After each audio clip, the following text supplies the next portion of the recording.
Well, I am an admirer of Elisa's. Elisa has even worked for me, and the fact is that she is talented. What's it called? Kermit and Friends? Kermit and Friends. Kermit. But if Kermit, you're saying like not to frog? do, Yeah, wait. I actually have watched a few hours of the Kermit and Friends. How many hours have you watched, Natalie? Oh, no. Probably indulged in 8 hours. Holy. My wife and I watched Benji's ex-girlfriends or whatever's going on. We watched this crazy podcast, and I have to say, this is one of the, probably in the top 5 things I think about right now. She has a podcast, but she gets to come on the radio. It is craziness upon craziness.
Hello, everybody. Welcome to Kermit and Friends. I'm Elisa. This is Fozzie, and Kermit is watching from heaven.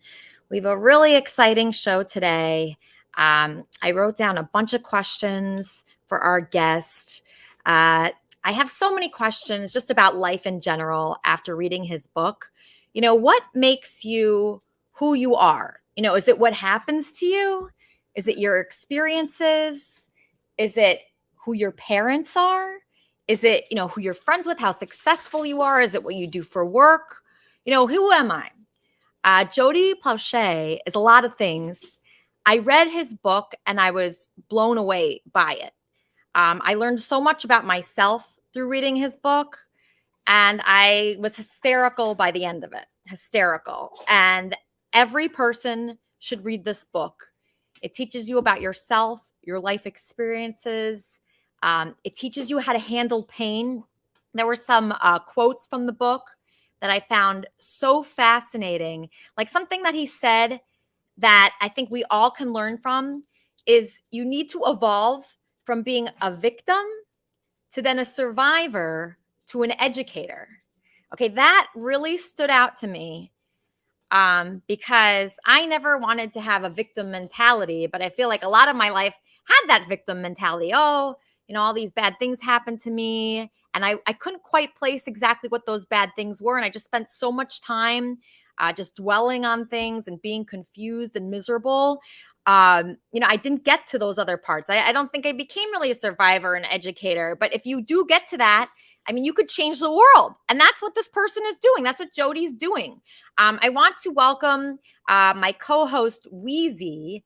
Wheezy, welcome to Kermit and Friends. Thank you. So what's been going on with you? I'm so happy you're co-host, obviously. Thank you. Any thoughts? I have been just kind of deep into the Discord, and that's been kind of taking up all of my time. But I'm very excited about today's guest. I remember the original video, like back in the day when YouTube first came around.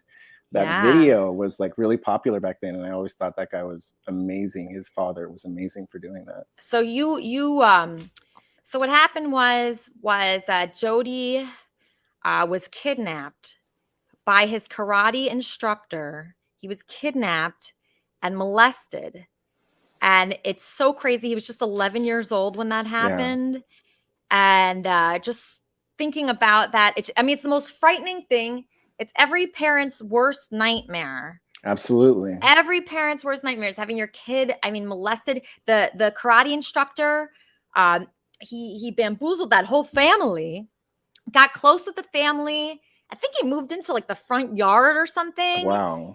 And got in there. He was just he got in there. He was a manipulator. He was a manipulator. And these manipulators are good. They know how to get in there. It's premeditated. I think it's very, very premeditated. I think so too. And so Jody's father ended up murdering or killing. I don't want to say murdering. What do you call it? I guess what?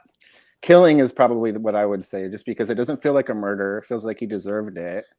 And he happened to be caught on camera. He was at a phone booth and they were walking him by, and I think it was in the airport, and he flipped around and shot him right on camera. And it's just riveting because I don't think anybody would disagree with his actions at all. No, and you would get so pissed off if you find out that your son is being molested by somebody that was friends with the family. I mean, just if you put yourself in that position, I think anybody would want to do that. I really think that. I think that. But then also another part to the story that's interesting is that Jody, his father is painted as this hero, but Jody became close with the karate instructor. So he was actually upset that his father killed him. Oh, wow. So you have mixed feelings. Like when you get abused by somebody, you actually do have mixed feelings about it, because even though they're harming you, you get attached to them. Charmin, you have been abused, obviously. Me too. Do you relate to this at all? That Jody was upset about this? That Jody felt a connection with the karate instructor? I do. And it's so common for children who have been sexually abused to be abused by somebody who is close to them, who is often a member of the family. We as adults spend time we spend time thinking about protecting our children from sexual predators, and we think about the dangerous strangers who are going to sneak up and grab our children and run off with them. But 90% of the time, it is a trusted friend or family member that is abusing your children. And those children love these people, right? It could be their father, it could be their brother, their sister, a grandmother, an aunt, an uncle, this karate instructor. And one of the things that I love so much about the way he wrote his book and the way he told his story is that he broke down a lot of the grooming techniques that this abuser used to groom not just him as a victim, but the entire community. Something I have said since I got here is that grooming is so much more than just one-on-one between the victim and the predator. It is how they groom society to accept them and fight their battles for them. Because when you hear somebody has touched a child, you instantly think, oh no, it couldn't be him. He's such a great guy. He's a pillar of the status of the community. He's a mayor. He's a police officer. He's a judge. He's a coach. And it is often that the sexual predators put themselves into positions of power so that they can coerce and control their victims, but not just their victims, the community around them, so that the community creates an environment that makes it possible for them to abuse because they feel safe and they've tricked all the adults, and the kids are afraid to speak up. It's so common. And I'm so proud of him for the way he told his story and shared it, and he broke it down. I really think our community would enjoy reading this book, right? He's a guy's guy, he's a man's man. He tells a bunch of funny jokes. When people come at him about his abuse, he makes inappropriate jokes back at them. He's very smart with the way that he did it. It's less than 200 pages. There's blank pages amongst those 200 pages. It's an easy read. I knocked it out I of read the it in park one day. in one day. I read it Saturday. I read it yesterday, just all day. It took me all day. And I was in tears at the end. Yep. I was in tears. I don't know if he did that on purpose or not, but I was definitely in tears. That last line that he said, the line was, Helen Keller's line. Yeah, Helen Keller's line. Although the world is full of suffering, it's also full of the overcoming of it. That got to me. It really did, because, Yeah. and I related to his journey so much, because as a victim, I had to become a survivor. And the natural progression for me was to become an advocate, to fight for other people and to try to put a spotlight on the bad behaviors that allow this to continue. We don't realize we're providing cover for predators. Slut shaming, victim blaming, these are grooming techniques that the predators have got us to do for them, and it makes their life easier. And he doesn't just talk about predators who abuse children. He talks about sexual predators in general, because a lot of their behaviors are similar. These control techniques, these master manipulator tips that they use, they don't just use them on children, they use them on adults too. And But so how do you become that? Like, is that something you're born to be, is a manipulator? Or is that, because also in the book I read that a lot of I think I read this in the book, or I was just doing so much research on him, it gets confusing, but they said that a lot of times it's people that have been molested that molest other people. And then, so does it ever start with someone that's not molested?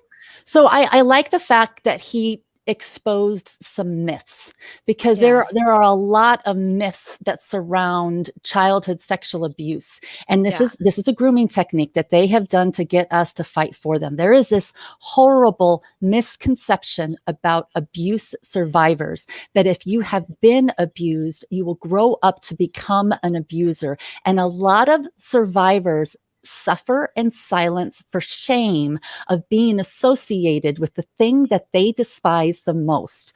Most survivors of sexual abuse would not ever abuse another person, not a child, not an adult.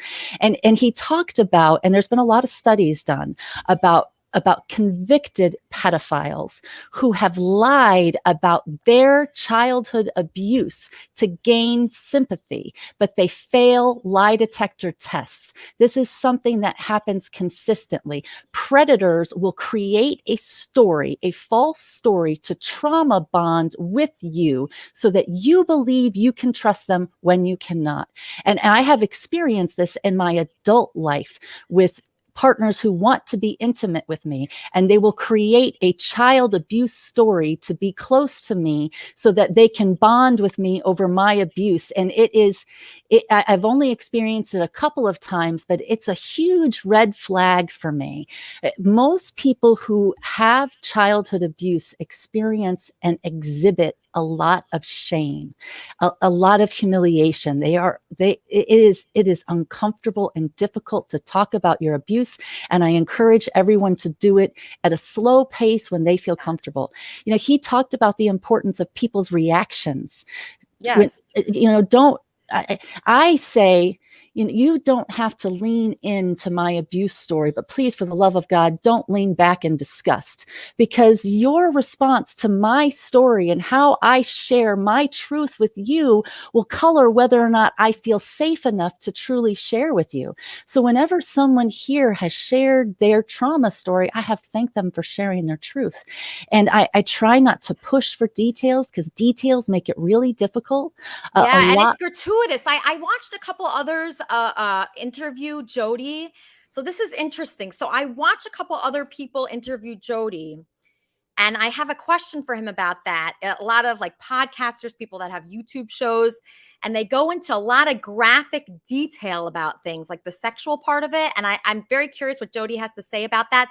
Watch this clip of Jody. I'm going to bring him on. He's coming up next.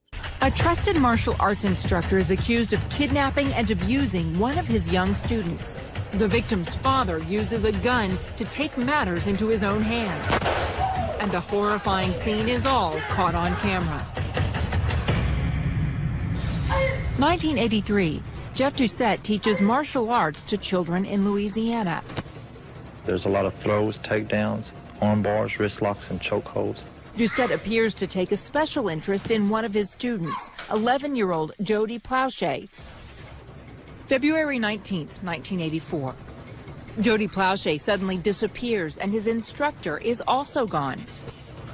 We went to Anaheim, California, and I went to Disneyland for the day. Decades later, as an adult, Jody Plauché vividly remembers being taken across the country by Doucette. This was kidnapping. He had no right to take me, but I went willingly, and people can't comprehend. Why would you go with him to California? But I will say this, that was the closest I ever came to telling what was going on, because I didn't want to go to California.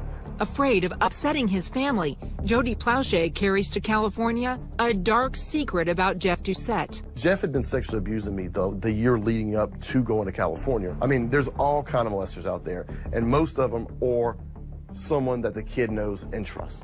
Back home in Louisiana, his parents, unaware of the alleged abuse, hope for any sign of their son. Finally, their phone rings. He allowed me to call my mom, say that I was okay. We were running out of money, and so, you know, when you're kidnapping and you call collect, you're asking to be caught.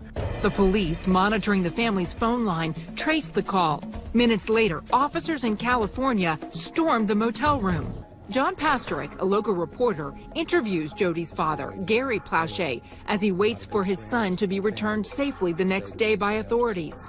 We did a long interview with him about what the family was going through. We were scared, and our reaction was just erratic at times. We just, didn't know what to think. It's just a waiting that, I don't know, it's a lot of waiting. We didn't know what to do. You just feel helpless.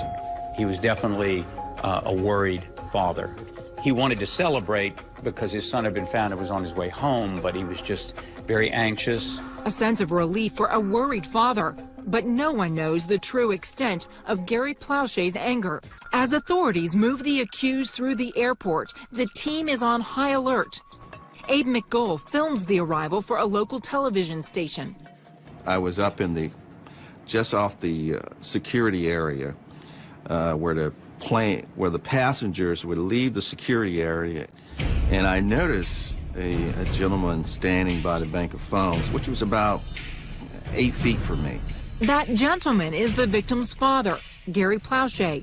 Gary Plauché is now in arm's reach of his son's suspected abuser. With his camera, Abe McGoll videotapes what happens next. A shocking close-range shooting after Gary Plauché takes aim. Wow. Okay, welcome to the show, Jody Plauché. Okay, Jody, you're muted. Just unmute yourself. I'm so thrilled to have you. Thank you so much for being here. Thanks for having me. You're welcome. You're welcome. So yeah, I read your book, Why Gary Why. It was fabulous. It was so great. I was crying by the end. We have some people here that can relate a lot to, the abuse that you went through. And this is helping a lot of people, this book. I watched your interviews, some of the podcasts, and I was wondering, when people ask you specific details of the abuse that you went through, are you okay with that? How do you feel about those questions? I'm okay with any question, to be honest with you. I mean, this happened so many years ago, and I feel like I've dealt with it, that there really isn't a question that, you could ask that would make me uncomfortable. I find it that most people are more uncomfortable asking the question than me answering it. Really? Okay, so people that you talk to, were always people like that? Like the way people viewed you before the kidnapping and the way they treated you at school, did they treat you differently after? Were people afraid to talk to you? I honestly think that the parents of the students that I went to school with, I think that they probably had to sit them down and have a talk and say, what Jody went through was something horrible, so don't make fun of him. There was only one kid, and I mentioned that in the book, that said anything bad about it, like, hey, at least I wasn't molested by Jeff Doucette. He didn't quite put it that way. But come to find out, if you read the book yesterday, he just died like a month ago, and he was in jail for 20 years for child molestation. And that's the one kid that said something negative to me. Isn't that interesting? Wow. That is so interesting that he would be that person. So this situation, when you're a kid and you're taking karate, and you probably admired Jeff. He was probably one of the main people in your life. Oh, at the time, absolutely. He was awesome. He would take us to the movies. He'd take us to, even in the when he kidnapped me, he took me to Disneyland. Yeah, he was fun. He paid more attention to you probably than anyone. Absolutely. Yeah. and it wasn't just me because there was a bunch of kids that would be at work. I mean, it was probably like 7 or 8 of us that kind of went to the movies, that went to the arcade, that went to fighting these karate tournaments. So, there's a lot of them that would sit there and tell you that, no, Jeff was great because he never molested them because he was molesting me. Yeah. So you just wonder, like the people that pay attention to you most in life, you wonder what their intentions are. That could be at any point in life. Are they trying to manipulate me? Do you have a hard time trusting people in general because of this? It depends on what level. I mean, at some level, you have to go through life and you got to trust certain things. But when it comes to like grown-ups being alone with children, no, I don't trust anybody. And I think one of the quotes in the book was, if someone wants to spend more time with your child than you do, that's a red flag. Absolutely. We're getting a caller. Kermit and Friends, how can I help you? Hi, Jody. First off, appreciate your, for being brave. And I'm a molestation survivor myself. Oh, you are? And, great. Yeah. My babysitter molested me for a year when I was 7. And my question is, how did the molestation affect your relationships and your sexuality and your sex life as an adult and going through high school, etc.? Great question. Great question. And that's a very common question. People want to know how it affects my relationships, my sexuality. And I was straight before and I'm straight now. Now I'm chronically or terminally single. I haven't had a girlfriend in years. Should I have had a date in years?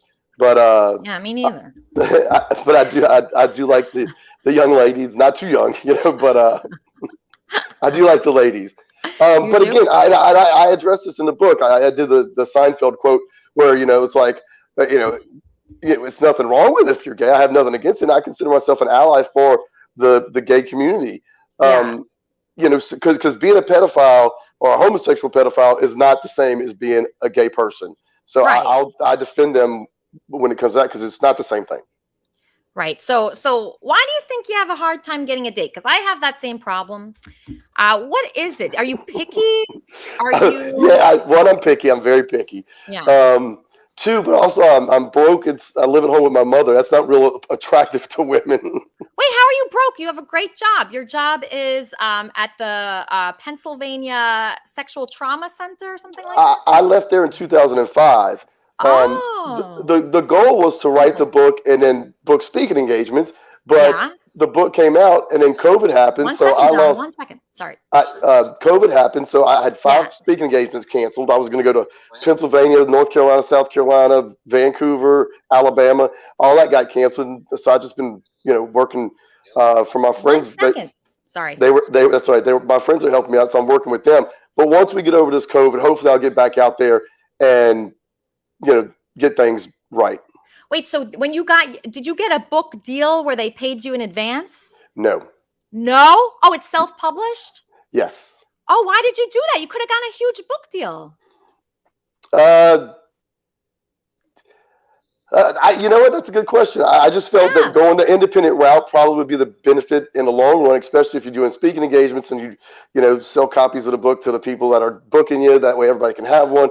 No, it would have been nice to have the money up front, but also I don't control the cover. I don't control the title. I don't control none of that. Oh, but they would have loved to name it Why Gary Why. The reason why it was called Why Gary Why is because after his dad shot Jeff, people were screaming, "Why Gary Why?" It's a brilliant title. I love the title. Well, you hear the cop go, "Why Gary? Gary, why?" Yeah. And he runs over and he grabs him. So I was like, well, this is going to be the name of the book for sure.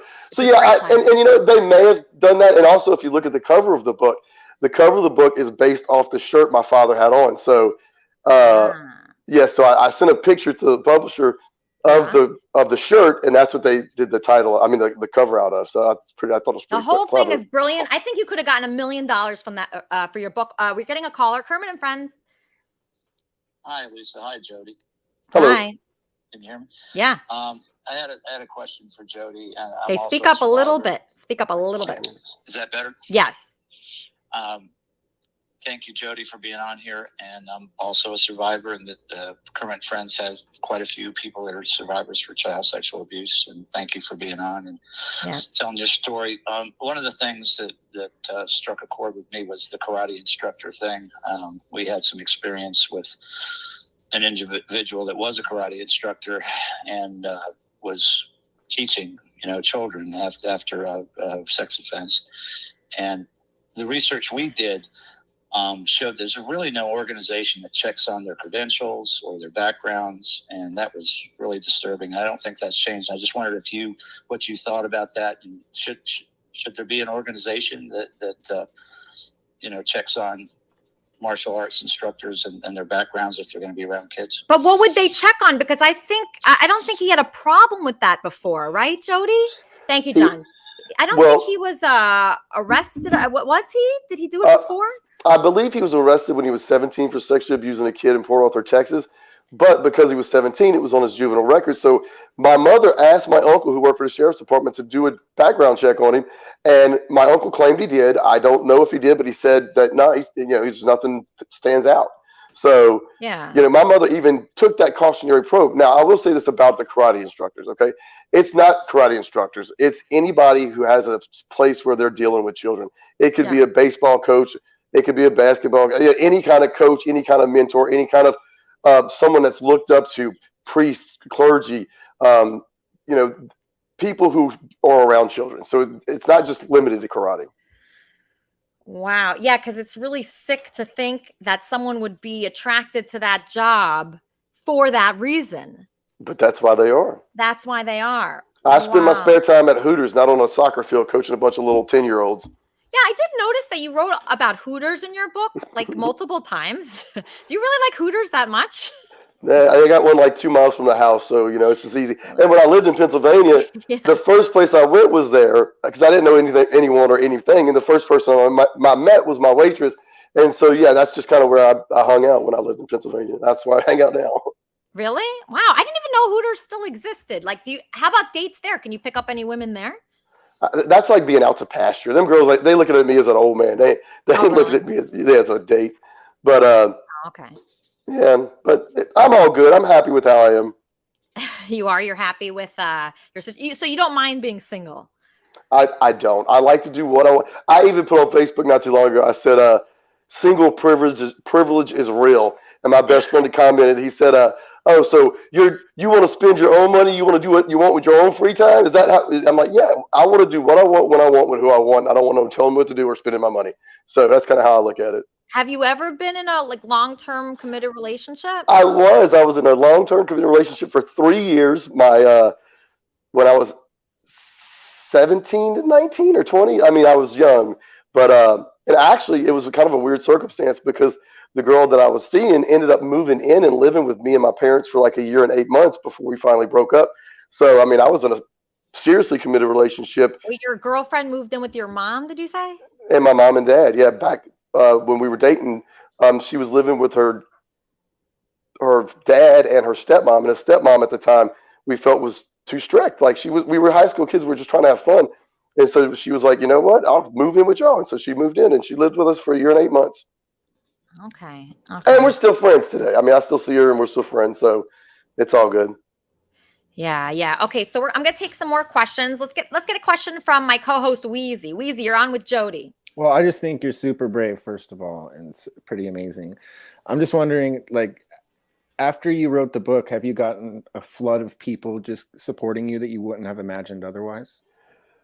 Not that I wouldn't imagine otherwise. I think the book has been, like, y'all didn't, like, listen to y'all talk about the book to me made me very happy because y'all got what I wanted out of it. Because I didn't want people, putting the book down and cutting their wrists. I wanted people who were survivors to make it through. My mother was like, you should put in more detail. I'm like, no, I don't want survivors to put the book down, and I don't want pedophiles jerking off to it. So yeah, that was something I was thinking of. Like when it started to get sexual, I was wondering about that. I was wondering if like predators would look for a book like that almost as a how-to guide.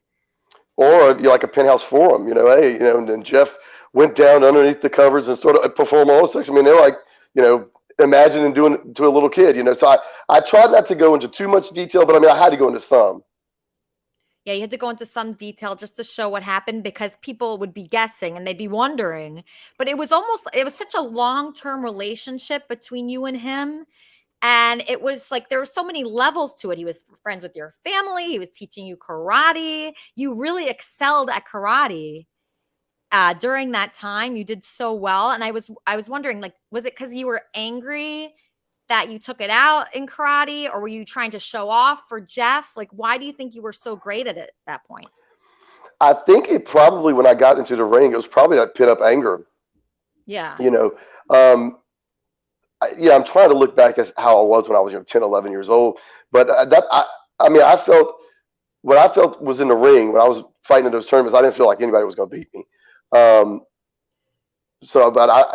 that's a tough question, actually. Like, I don't know whether it was the anger.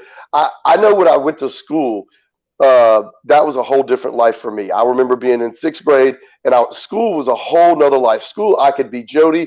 I could be myself. I had friends. You were I made people popular, laugh. before and after. Right. So, in like the one quote, whenever I came back from school, whenever I came back after I was kidnapped, and my friends were looking at me, they didn't know what to say. And I was like, well, I've got to break the ice. And that's when I looked at them like, what? Y'all are looking at me like I've been kidnapped or something. And that's when they realized I hadn't changed and I was the same person beforehand. I think that's so amazing that you were able to handle it like that. I mean, after being kidnapped, I mean, you'd think you would just be so like subdued at that point and shy and withdrawn, but that wasn't you at all. I'll tell you, like I said, at school it wasn't. But if you watch the video from whenever I was returned, you showed the clip where my dad was being interviewed. And I mean, I'm walking down the corridor and I've got my hands in my pocket and I've got my head. I mean, I look like a kid that had been sexually abused for a year and kidnapped. But like I said, that was when I was returned home. My mother had to lean over and hug me and say, smile, because I was mad that Daddy had the cameras there. That's why I was so unhappy.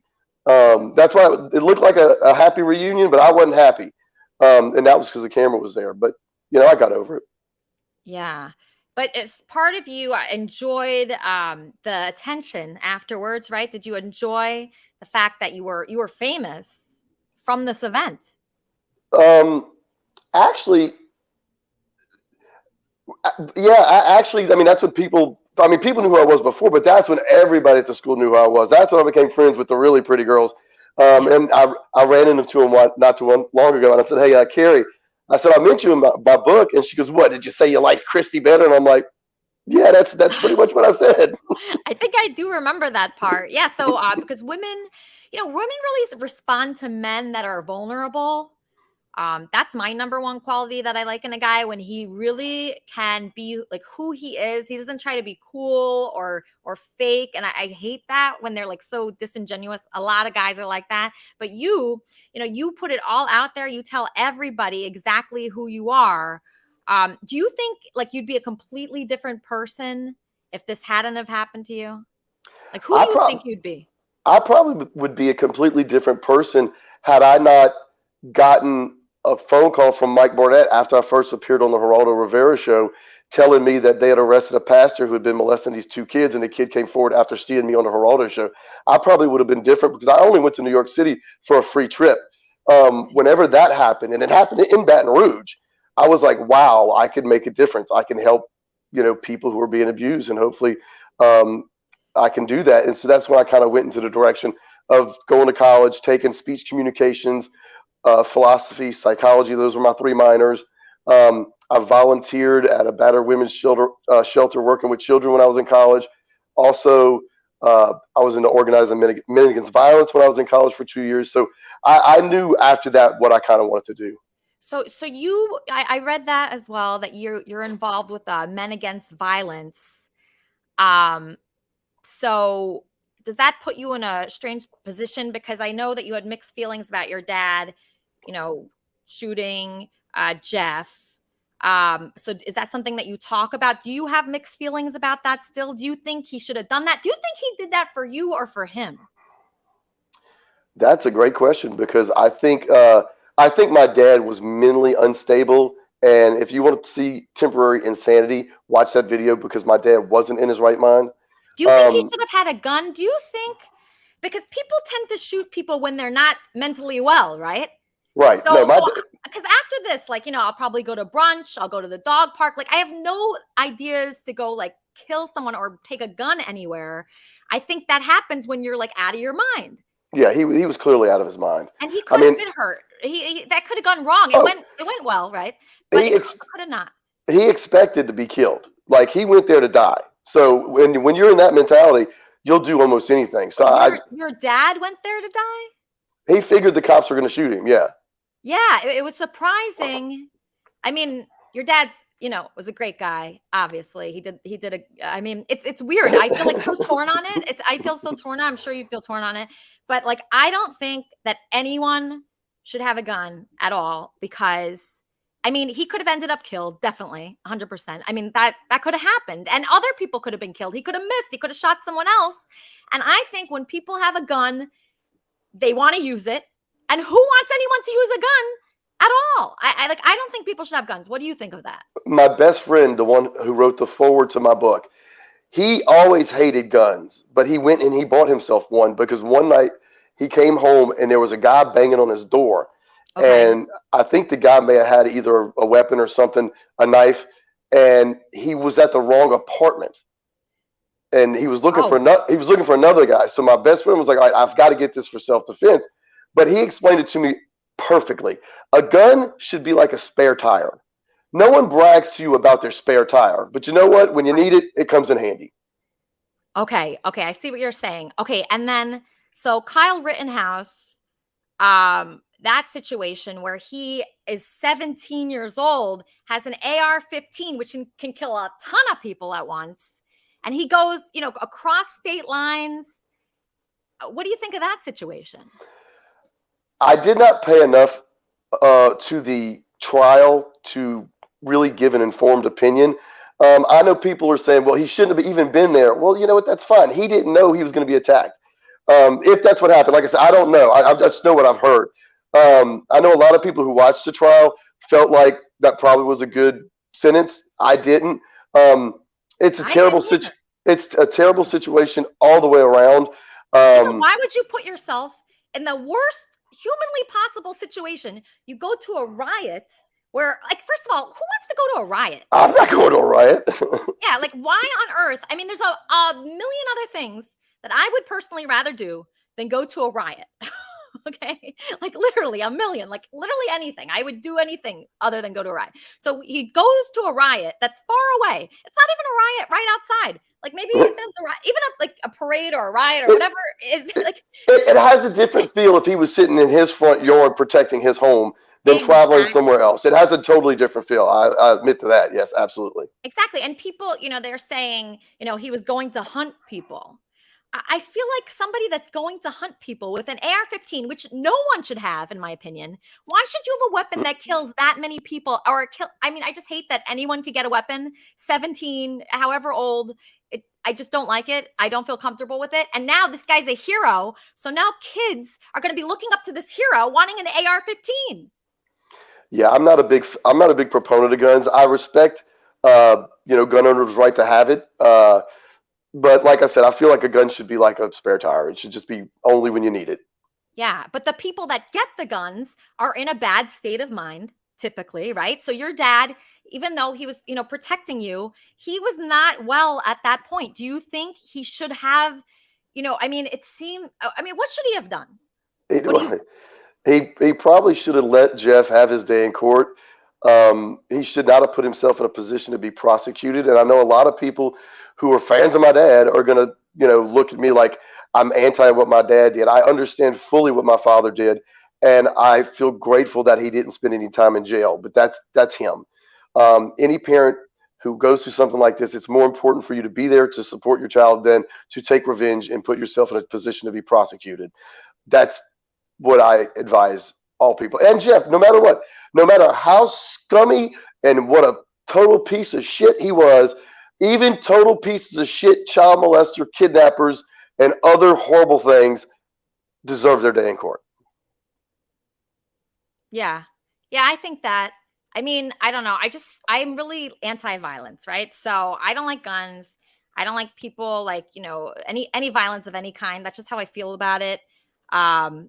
But when you see, did you see the video of the football player beating his girlfriend up in front of a little kid? Yeah. Oh, you think there should be a gun in that situation? No, that's when you go, walk him through the airport.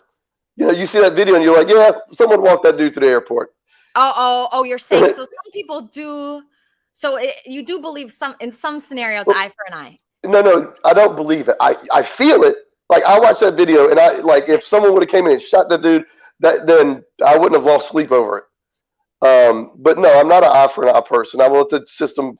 And honestly, I would probably have felt better with Jeff in jail for the rest of his life than him getting the easy way out. Because do you at all have love for him in any way? Right now? Yeah, like do you ever think, oh, this guy was nicer to me? I mean, no. You don't feel like that. Okay. No. When I was younger, I had a connection with him and I felt a bond with him, but that was just because I was young, manipulated, and been sexually abused for a year and kidnapped. I mean, but no, now he's a worthless, no good, rotten, but again, even no good, rotten pieces of shit deserve their day in court. Because I'll tell you, nobody has been nicer to me than people that have sexually abused me. Nobody's been nicer. Nobody has been more interested in me and what I have to say and interested in what I like to do. And they just really do it more so than like a regular person. And what's the myth on that? The myth is that they threaten to kill your dog or they threaten to harm you or your parents. That's not the case. They use their kindness. They use their generosity. They use the gifts that they give you as their protection that you're not going to tell on them because you develop a bond with them. Yeah. Okay. All right. So you have processed this, and are you able to do like sexual things and not think about this? Has it affected you sexually at all? I don't think so because if you go back to the part in the book about Jim Norton, when me and my friend Tiffany went to go see him, and so he was asking the audience what genre of porn did you like. Now, I don't like that genre of porn, I can assure you.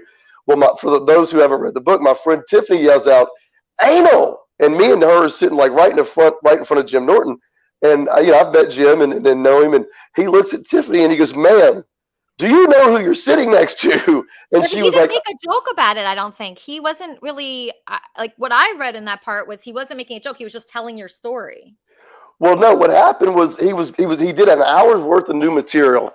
And when he got to the end, he was trying to do crowd work. So he looked at this guy and he asked him, "What's your favorite genre of porn?"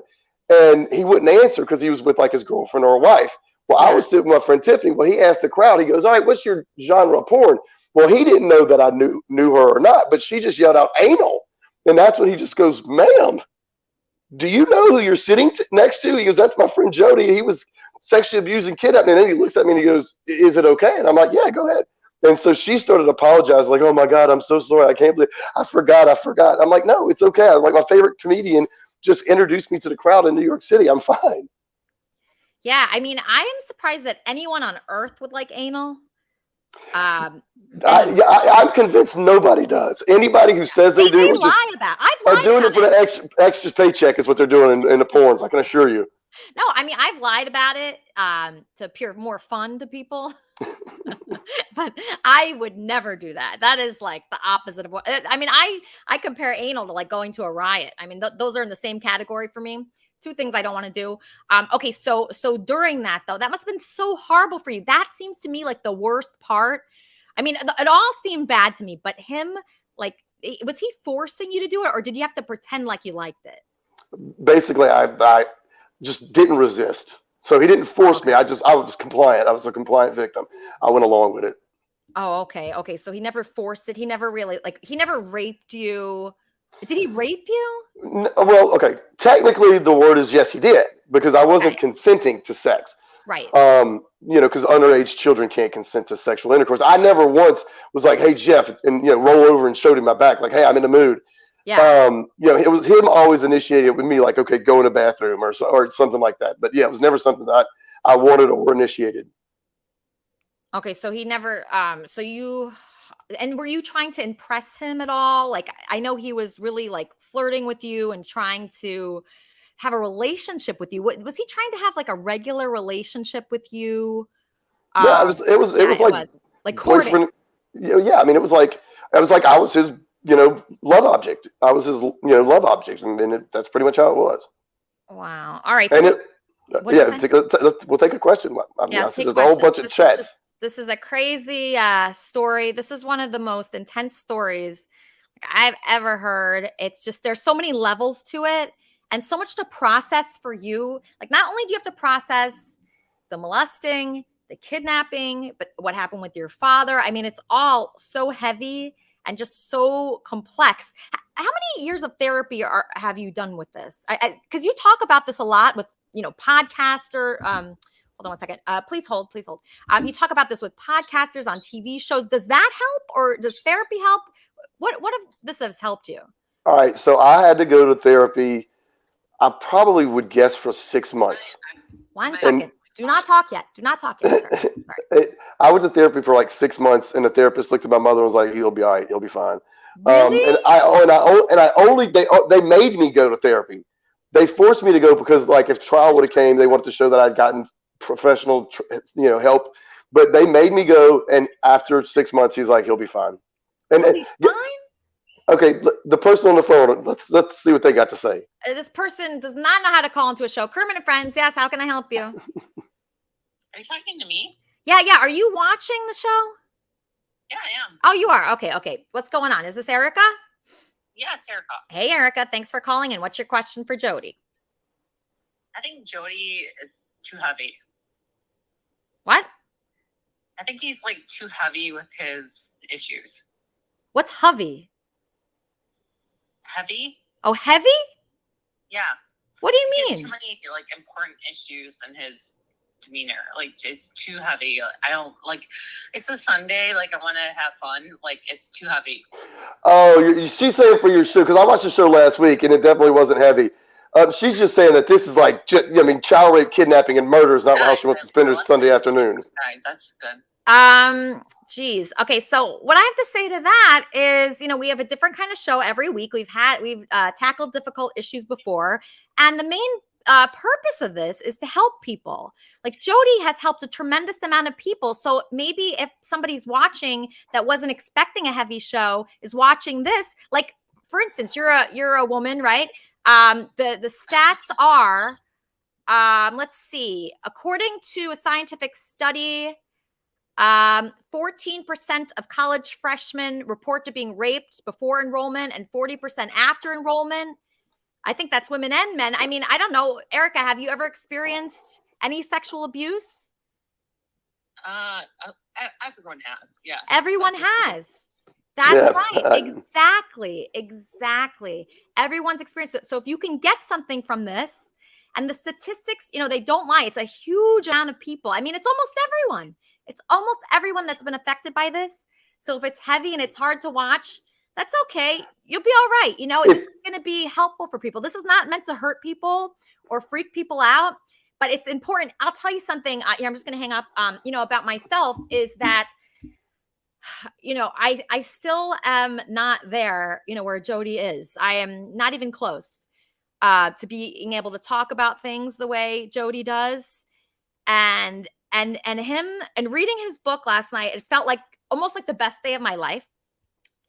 And him doing that Helen Keller quote at the end saying that you can overcome things. You can. You don't have to be, miserable forever. You can get through anything, and you can actually help the world, because who are you if you're not helping the world? If you're not using your pain for something, because everybody experiences pain. Everyone. I don't care who you are. Everyone here has gone through something hard, and it's very difficult to talk about. Most people don't. Jody is not an average person. He talks about it more, and he puts it out there, and is not afraid to be vulnerable, because when you're vulnerable, people can come out and say, oh, this is too heavy. This is too much. This is uncomfortable. This is weird. But more people, if they just came out, would make it comfortable for people, and you could be a better person. I say you're a better person if you use your pain to help the world. You're better to me.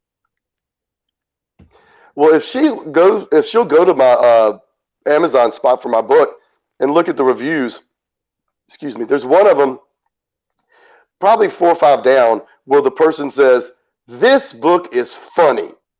not what you were expecting. And I've tried not to make it heavy. I try to lighten it up at times. And I think at times there are moments where you will laugh out loud. So, the topic might be heavy, but I'm not. I was in that clip you showed with the caught on camera. I've lost 50 pounds since then. Yeah. Do you stress eat? That's something I do. No. Oh. I was working for my brother-in-law at the time, and I was driving, so I was on the road all day, and I was getting no exercise. I was eating fast food and drinking Mountain Dews to stay awake, and I just blew up. Yeah. Are you pretty happy now? I'm very happy now. I would be much more happier if I was out speaking and traveling and doing what I'd planned to do once the book came out. But I do have, all right, so I can republish that book. So I might go full distribution because I'm working with a group out of New Orleans. We've partnered up and we're trying to turn it into a documentary and maybe a feature film.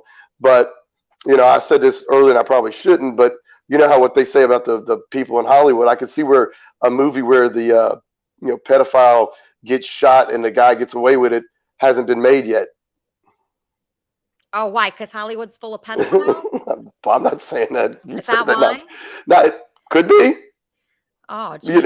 If they're full of pedophiles. Corey Feldman thinks they are. Oh, yeah. Okay. Yeah. I mean, they seem to be in every business, in every place. They're everywhere. They're everywhere. But is that because I was going over this before, because a lot of people that were molested do become pedophiles. But what about the people that weren't? Why does that happen? All right, the majority of sexual abuse victims are females, right? I think so. Okay, then why aren't the majority of sex offenders females? Oh, so then why are the majority males? So because males are your majority of your sex offenders. But no, but why? It's because they're. A lot of people will say because of power and control. I think that power control is one of them. Then there's their hatred. There's Jeff's was probably attraction. There's different reasons. A lot of it's power and control. But okay, so most murderers are men. Most rapists are men. Men are more violent than women. That's why we had Men Against Violence. That's to engage men. If I was at a bar one day, all right, and I'm watching a boxing match. Okay, I'm watching a boxing match on a TV across the bar, right? And I see this guy underneath the TV, and I'm not really paying that much attention to him. And then he walks around the bar, and he's like, "Man, why do you keep looking at me?" I'm like, "Excuse me? You've been looking at me for the last 10 minutes. Why you keep looking at me?" Now, most guys would go, "Man, go fuck yourself." I was like, "Dude, I'm watching a boxing match. I'm sorry. I wasn't trying to upset you. I tried to." Do the conflict resolution instead of going, hey, what's your problem? So, men are they're conditioned to be that way. They're conditioned to be that way. Yeah. I got a friend of mine, Don McPherson. He was a Heisman Trophy runner-up in football, played quarterback, played basketball in college. And he wrote a book talking about toxic masculinity. It's called You Throw Like a Girl. So how do you insult a little boy is you tell him you're like a girl. So you think it's environment? You think it's how they're raised? It's all everything together. Yeah, it's all together. Oh my gosh, that's so disturbing. I really hate hearing that. That's because what can you do about that? People are just not good at raising people. No, they're not. And and some people are good. I was at Hooters last night, and I was sitting at the bar. The bartender's boyfriend was there, and he was leaving to go duck hunting. And I was like, and he goes, I really don't want to go. It was late. And I said, then why are you going? Hold on, someone's calling me. Oh, okay. Here, I'm just going to take you off for a second because your sound went out. Just interesting. Charmin, thoughts on Jody so far? I'm hoping that when he comes back, we can have an opportunity for him to talk about the grooming process and how long it took and how much time he spent with his abuser before any touching took place. There is a misconception that childhood sexual abuse happens very quickly, but the reality is that there's a lot of scouting that takes place.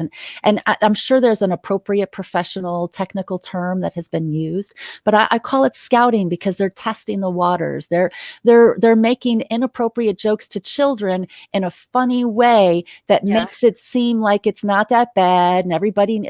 I'm really sensitive to inappropriate rapey jokes because I don't think it's funny. I hate I that think too. it's testing the water, and they're trying to tear you down and make it okay for them to get away with inappropriate behavior. I have talked many times about good guys acting like the defense attorney for bad guys and making it possible for the bad guys to get away with worse behavior because we're all just joking around. And there's a lot of trolls out there, and there's a lot of joking that gets done. But Sex jokes, you mean like somebody sexualizing you? yeah, there's a lot because people tease each other in Yeah, I hate different that. ways. I actually And there's despise a healthy way to do it. And one of the things that has come up in this community a lot over the last couple of months is that people go too far. There is a line, they step right up to it, jump over it, and tease you and shame you any way they can. And as a survivor of sexual assault, I am incredibly sensitive to rape jokes. If you make me the butt of a rape joke, you're dead to me. I have no use for you or your friends. I don't trust you. You don't get to tell me it was a joke and I'm oversensitive. If you know who I am, if you know I'm a survivor and you deliberately do something to humiliate me and terrorize me, I take that very personally. And I don't think people who haven't been abused get it. And I think it was really significant for him to say that the only person who teased him about his rape turned out to be a pedophile. There is something incredibly significant about the way sexual predators tear you down and get other people to defend them and their behavior. It is part of grooming. And he also talks about a phrase I had never heard before, coercive control. And the way he explained coercive control as being a step beyond grooming, more dangerous than just grooming, was really powerful to me. And I think that there is some more conversations that need to be had there. I have a personal boundary. Like, I don't have a ton of boundaries, but I have a few really good boundaries. And if you try to isolate me from my friends or my family, and you try to separate me so that I am alone and you have control over me, I'm gone. I don't, that's something that my campaign manager did to me. My campaign manager also immediately told me a story where she had been assaulted as a child. So when she was on here a couple of weeks ago and she said she had not ever been sexually abused, it was incredibly powerful, but also hurtful for me. She did that. She targeted me. She deliberately told me a false story just so that I would gain trust with her. And then she terrorized my life and put me through hell. And I'm still dealing with it to this day. And there is a lot to be said for talking about the way these abusers behave and sharing these terrible techniques so that other people can identify it. I've talked many times about the fact that my picker is broken. I started getting abused as a very small child. And I just seem to attract people who are only interested in abusing me and mistreating me. It's a problem for me. And so I try to pay attention to people's behaviors and pay attention to the similarities that make them dangerous. And I share those with people to help them so that they can identify it too. Well, part of Jody's book, did you read this part about the vandalized love map? A Yes. love map is a person's internal blueprint for their ideal erotic situation. It occurs when the love mapping process becomes traumatized, when a young child is either exposed to or forced to participate in inappropriate behavior. So like the rest of your life, your love map is off. And he says your love map is developed between the ages of 5 and 8. So it was no wonder to me that I've had a ton of horrible sexual relationships because I never got a normal love map. I think we try to find the most fucked up possible relationship because of that love map. I mean, you became involved with this guy, Brian, who's a lunatic. He went out of his way to shame me and humiliate me this week here in this community. He knows I'm a survivor. He used my abuse as ways to just make me miserable. And because of the way my campaign manager targeted me and set me up and then shamed me and humiliated me and used it to cause problems with my public persona and my campaign, used it as a way to blackmail me, I am very sensitive to it whenever somebody else does it. My public persona, my reputation is incredibly important to me. And especially when somebody who is attached with a professional national organization targets me and starts behaving in what is incredibly stalking, harassing behavior to target me, I think it's a setup. And I think it's a hit by somebody who wants to have some sort of power and control over me so that they can manipulate me. One of the things that I've experienced in my dating life is that I attract incredibly powerful, successful men. I have been told many times that when they look at me, they see dollar signs. I recently heard that losing me was like flushing a winning lottery ticket down the toilet. And what I have become aware of is that men see me as a golden opportunity and they latch on to me and try to gain control over me because they think they can get away with bad things and use me as a shield. Like they can behave badly and I'm going to defend them. And that's not going to happen. I felt like my husband had been set up in that previous situation. And when my campaign manager told me this crazy story, I think she thought I was going to close ranks around him and protect him. And I did not. I won't do that. I can't be controlled. And I'm proud of that. Wow. All right. So, okay. I don't even know where to start to dive into that. Yeah, let's go back to Gary, right? and Let's talk Jody, about yeah. the grooming process and Okay, how okay. long predators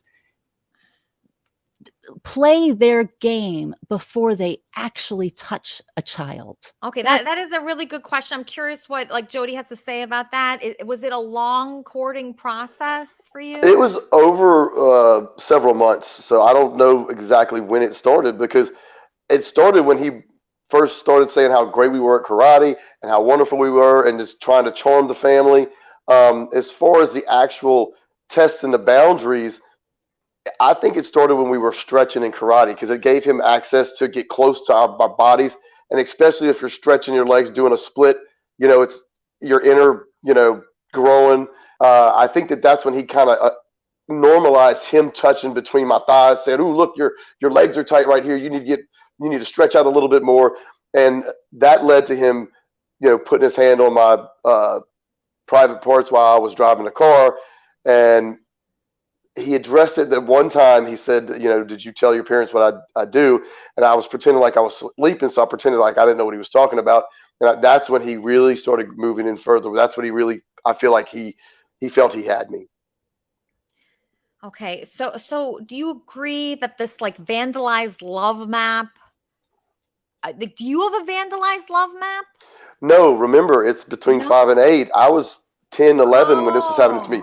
I had already been in love with Farrah Fawcett when I was 6 years old. So really, yeah, I had the poster. I just love. I had more than one poster of Farrah Fawcett when I was a kid. So my love map. And if you look at my girlfriend from high school, it looks a lot like Farrah Fawcett. Look at my. Wait, but why is that not a vandalized love map? I don't think it has to do with looks. No, it's vandalized because I'm not after some little boy or. That's what it would be. Yeah, the vandalized love maps is if. But did you ever reenact those sexual situations that you had as a child in adult life? That would be a vandalized love map, I think. No, it's your attraction. Like a love map. Think about the movie. Have you seen the movie Weird Science where they make Kelly LeBrock out of a computer? Oh yes, yes. Okay, that was their love map, and that was a lot of people's love map was Kelly LeBrock. So if you could, it's what you're attracted to. That's your love map. And if it gets vandalized when you're younger, you might be attracted to something that's not appropriate or. I thought it was the situation. I didn't think it was like looks or okay. So it's not the situation. Okay, Kermit and Friends, how can I help you? Hey, Lisa, it's Crystal. I just have a question for Jody. First of all, Jody, thank you so much for coming on and sharing your story. You're so brave, and I know you've heard that all day. But my question is, did you ever want to say no? Like, I mean, at some point you had to know, like, what you felt maybe that it was wrong, what was going on. But, I mean, I have a 10-year-old son. If he says no, he has no problem saying no. Like, did you ever want to say no? And if you didn't, like, were you afraid of him? Like, did he ever threaten you? Like, how did he, what kind of coercion did he use? Great question. Thank you. He used guilt trips. I mean, it is karate, so I mean, there were times where he would put me in a chokehold or a pressure point. For the most part, I mean, I knew he could hurt me. I didn't think he would, but that all factor in. I mean, it wasn't that and I knew that if I told my dad would kill him, so that factored in as well. So, okay. Anyway, I'm just reading a comment, but yeah, no. So I never wanted it to happen, but I never felt I could say no. Does that make sense? You never felt like you could say no. Like I could tell Jeff no, because then he'd have been like, then he would have still done it. Yeah. Wow. And then there was this scene that I was imagining when you guys were on a bus going to California, and he was making out with someone, and you felt a feeling like of jealousy. Is that attention jealousy? Or is it like, if he doesn't like me, if he likes a woman, if he's making out with a woman, that means like I'm not good enough? Or like, what do you think that's about? All right, I know Jeff was he really was legitimately was a sociopath, and he didn't care about nobody's feelings or didn't care about anyone. Okay. To me, looking back, that was Jeff trying to find a way to either steal money from her, get money from her, because that's what Jeff was all about, because we really didn't have any money. He was attracted to that woman making out with her on the bus? That had nothing to do with him liking a girl. Oh, so you don't think he liked women at all? Do you think he was with your mother? Because that's another thing that I read, is that your people think, or his brother, is his brother named Roland? Roland? Yeah, so Roland became famous in your town for speaking out against, it seems like against your mother, saying that your mother had some kind of sexual relationship with Jeff. Well, he got famous pretty much after the shooting. Like, I mean, he had like a radio show and he did dancing lessons. Roland, I always liked Roland. You did? Roland was told by Jeff, and because my parents had split up like in August of '83. And so it appeared to everybody that, yeah, that they were a dating couple, but Jeff wasn't interested in her. He was interested in me. With that said, all I can say is that I didn't tell everything in a book. And if the documentary and a feature comes out, there will be more. Okay. So you think there's no possibility of that? I can assure you they did not have a romantic relationship. Okay, you can assure. Okay, so people thought that, but you don't think. My dad's the one that started the rumor, because whenever my dad got kicked out, he drank too much. My mother kicked him out. Said, "Gary, you're drinking too much." And so he's like, she's got this young boyfriend, blah, blah, blah. They got time for me. So he's the one that started it, and to everybody else, it appeared that way. So I don't hold anybody who thinks that my mother and Jeff were seeing each other. I don't care. But I also address in the book that there are a lot of men who target women with children just so they can have access to their children. And women who go on these dating sites and put, I'm the happy mother of 3 daughters, they get a match. Well, that dude might be pictures of their daughters. Oh, you know what really disgusts me, Jody? I don't want to like say any names, but like there's some mothers that I know that like post slutty, skanky pictures of their daughters on social media, saying like so proud, or they'll post a picture of their daughter like holding a diploma, like wearing like pretty much like tight shorts or something. And I think, what are they doing? What are they doing? They're like asking for trouble. How do you feel about that? Do you think that you should just post anything and just hope for the best? No. What do you think social media, like parents, how should they deal with social media? What do you think? I wouldn't allow my child with social media.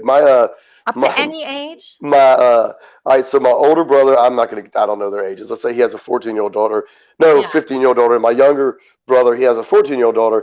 And so they came to me and my little brother talking about my older brother, and they're like, oh, he likes nothing but football and adult stuff on Twitter. That's what he likes on Twitter. And so, his daughter was like, oh, Well, my older brother was like, what's she doing looking at my Twitter? If it's a situation where you can see nude photos like that, then a 14-year-old probably shouldn't have access to that. Yeah, I'm really glad when I was growing up, there was none of this. Like, because I would have put myself in really bad scenarios. Like I was in the AOL chat rooms, which were not good. And, my name was like a very like slutty name at a young age. And I can't believe I did that. But I mean, I actually had it better than the way kids have it now. I mean, with the nudes, Snapchat, where they can just screenshot it. I mean, you could get yourself into a lot of trouble. And this, that last term that I mentioned where it's, you keep going after the same scenario. If you had a bad scenario as a kid, like a sexual scenario, you try to keep finding that situation. So you don't do that at all. No, I don't do nothing at all. You don't get into like weird situations at all. Like you have healthy relationships. When I do, they've been healthy. Or the one that when I was in high school, I was probably still a little kind of screwed up. But I did kind of date someone for a while as an adult, and that was a pretty healthy relationship. She wanted to get married. I didn't, and so. Why do you think you don't want to get married? You don't have any kids, right? No kids, no desire to get married. So no desire, and it has nothing to do with this situation. It's just you like being single and going to Hooters. Probably being able, like I said, being able to do what I want when I want with who I want. I've been single so long that I don't play well with others. You don't really? You get in fights? No, I don't get in fights. It's just like, for example, let's say my older brother plays music at a bar. Okay, so hey, let's go see Bubba play. All right, let's go. I take my car. Oh, I want to ride with you. Nope, ride with somebody else. The reason being is because when I want to leave, I want to leave. I don't want to be like, hey, come on, I'm ready to go. Hey, let me finish this beer. No, I'm ready to go. I mean, so it's just, I like doing things. When I'm ready to do something, I'm ready to do it. Okay, so best I'm not mean. I'm not mean. You're not mean. So what do you like in a woman? What do you like it when she gives you a lot of freedom? It's been so long, honestly. I really got to be honest with you. Wow, you don't know, huh? Yeah, it's been that long. Yeah, Sugar says she would have had an OnlyFans. So would I. I would have had an OnlyFans at 12. That's how fucked up I was. But okay, so Jody, best case scenario, what happens in your life now? You already have your book. Okay, how's the book doing? The book is doing okay. Hopefully this will help. I've had a few sales this week, and I can probably attribute that to Kyle Rittenhouse because a lot of people were bitching my dad on Twitter. He's gone on my Facebook. He's blown up like 3 times this week. Usually it used to be once a week. Now it seems like it's every week. You get more famous every time there's a shooting. Well, exactly. And this is and the reason why I think Daddy's so popular, and why everybody loves Daddy is because Daddy stands for kind of like justice to me. Yeah. People see like, okay, you know what? My case, I didn't get justice, but you know what? Damn it, he got the justice he deserved, or most people want. Most people want to do what he did. He went out and did it. Now, he was mentally nuts when he did it, but he still did it.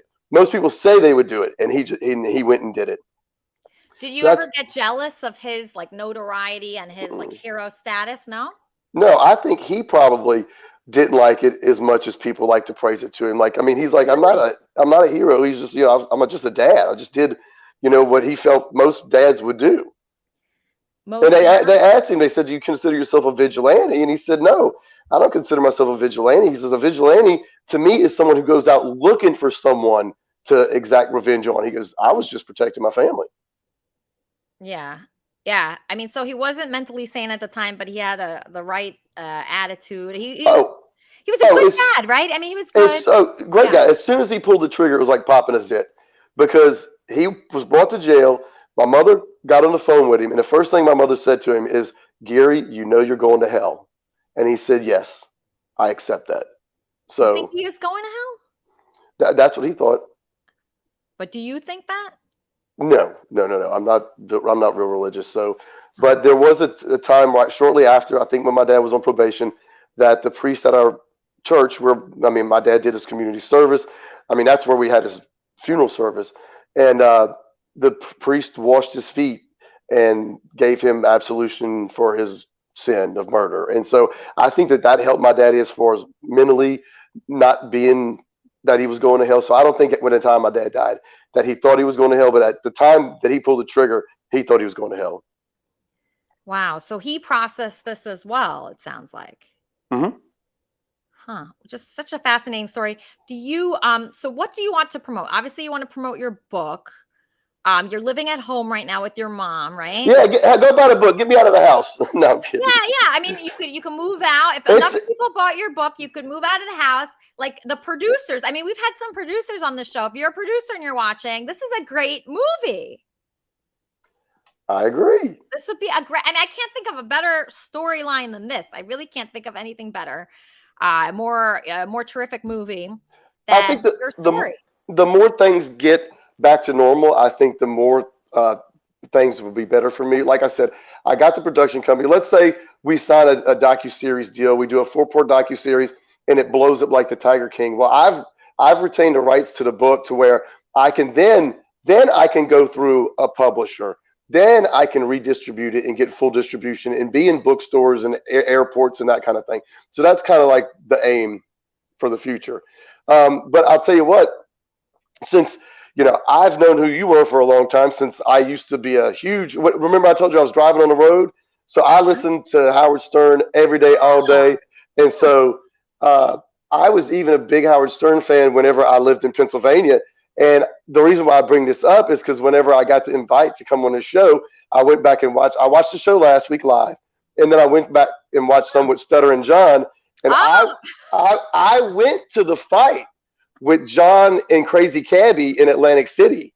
Really? I went to that fight. And not only that, I had a beer with Beetlejuice. It was like 5 o'clock in the morning. I had a beer with Beetlejuice. Wow. I shook Evander Holyfield's hands. I got a picture with Kendra Jade. I talked to Ralph. And the best part about it, if you go to YouTube, go type in like Stuttering John, Crazy Cabby, Flunky versus Junkie, and go to where they're introducing the fighters. It just so happened I was sitting right behind Michael Buffer. So when Michael Buffer's going, and in the blue corner, you can see me back there clapping for Stuttering John. You can see me. I mean, you can see me bright as day. Yeah. So, Jody, I hope you're not too traumatized by all that. Oh, no, I'm not. There were some. I mean, meeting Stuttering John. I didn't meet Stuttering John. I didn't. Oh, yeah. I bought Jackie a beer one time. Me and my best friend were in Atlantic City, and we went and saw Jackie Martling, and Stuttering John was there. So I was next to him with Jackie. But me and my cousin, we were huge Stern fans. But I haven't listened in the last 2 years because of the pandemic, and I'm not on the road anymore. But and I used to live in Pennsylvania, in Royersford, Pennsylvania, which is not far from Collegeville. And Collegeville is where Mark the Bagger used to bag groceries. And I used to go before he was even on Stern, I would go to that grocery store and Mark would be there bagging groceries. So it's kind of like you don't watch anymore. Do you feel the same way that like Stuttering John like hates the show so much? He despises the show. He wants to sue the show. Do you feel like that? Well, I don't. It's not like that. It's just not as interesting anymore. It's just not the same. It's changed. Yeah. So you don't like the style of interviews that they do? It's more of a serious show. Pretty much, yeah. I liked it more when it was, the craziness. Sal and Richard, doing their crazy whatever, and it just seems like it's different. It seems like I hate to say it seems like a more mature show. Yeah, who wants that? And Yeah, you're not one of those like mean Redditors that like go on there and No. Okay, you're not that. So you're normal. Oh no! I mean, trust me, I would love to go on Howard. Oh, no. I mean, like, you're not on the message board saying like Howard sucks, he changed. You're not that guy. Well, no, that's what I'm saying. I would never say that because I would love to go on the show. Yeah. So I would never talk bad about it. Saying I don't enjoy it as much as I used to is not talking bad about the show. Yeah. I mean, yeah, I still, Yeah, you could change, you could grow out of things. You can evolve. I mean, Howard's evolved. His fans have evolved. We all grow up. We all change what we like. And I've changed things constantly. We go through wrap-up show co-hosts like, every day, different ones. So yeah, you can change. So, okay. So where should people go if they want to contact you, if they want to talk to you? Maybe there's somebody out there that is being abused right now that needs help. This is what Jody does. He helps people. That's all he does. That's what he's devoted his life to. How do they contact you? My website is jodyplauche.net. That's JODYPLAUCHE.net. And I've got my email on there.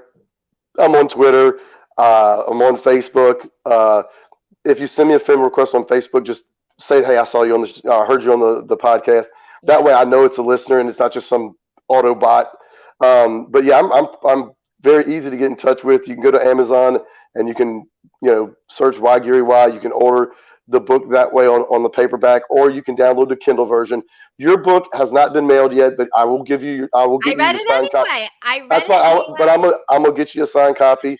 I figured I didn't have enough time to get you the book yet before the interview, so I sent you the digital copy. But I'm gonna make sure you get your signed copy. I read it. I loved it. I'm a fan. You're going to change people's lives with this book. That's what a book should be. I learned so much about myself. I mean, I learned your story, but also I thought, man, this is something. And what do you say to the people like me? And I know there's other people here that are probably watching right now that they know that they had some kind of weird situation as a child.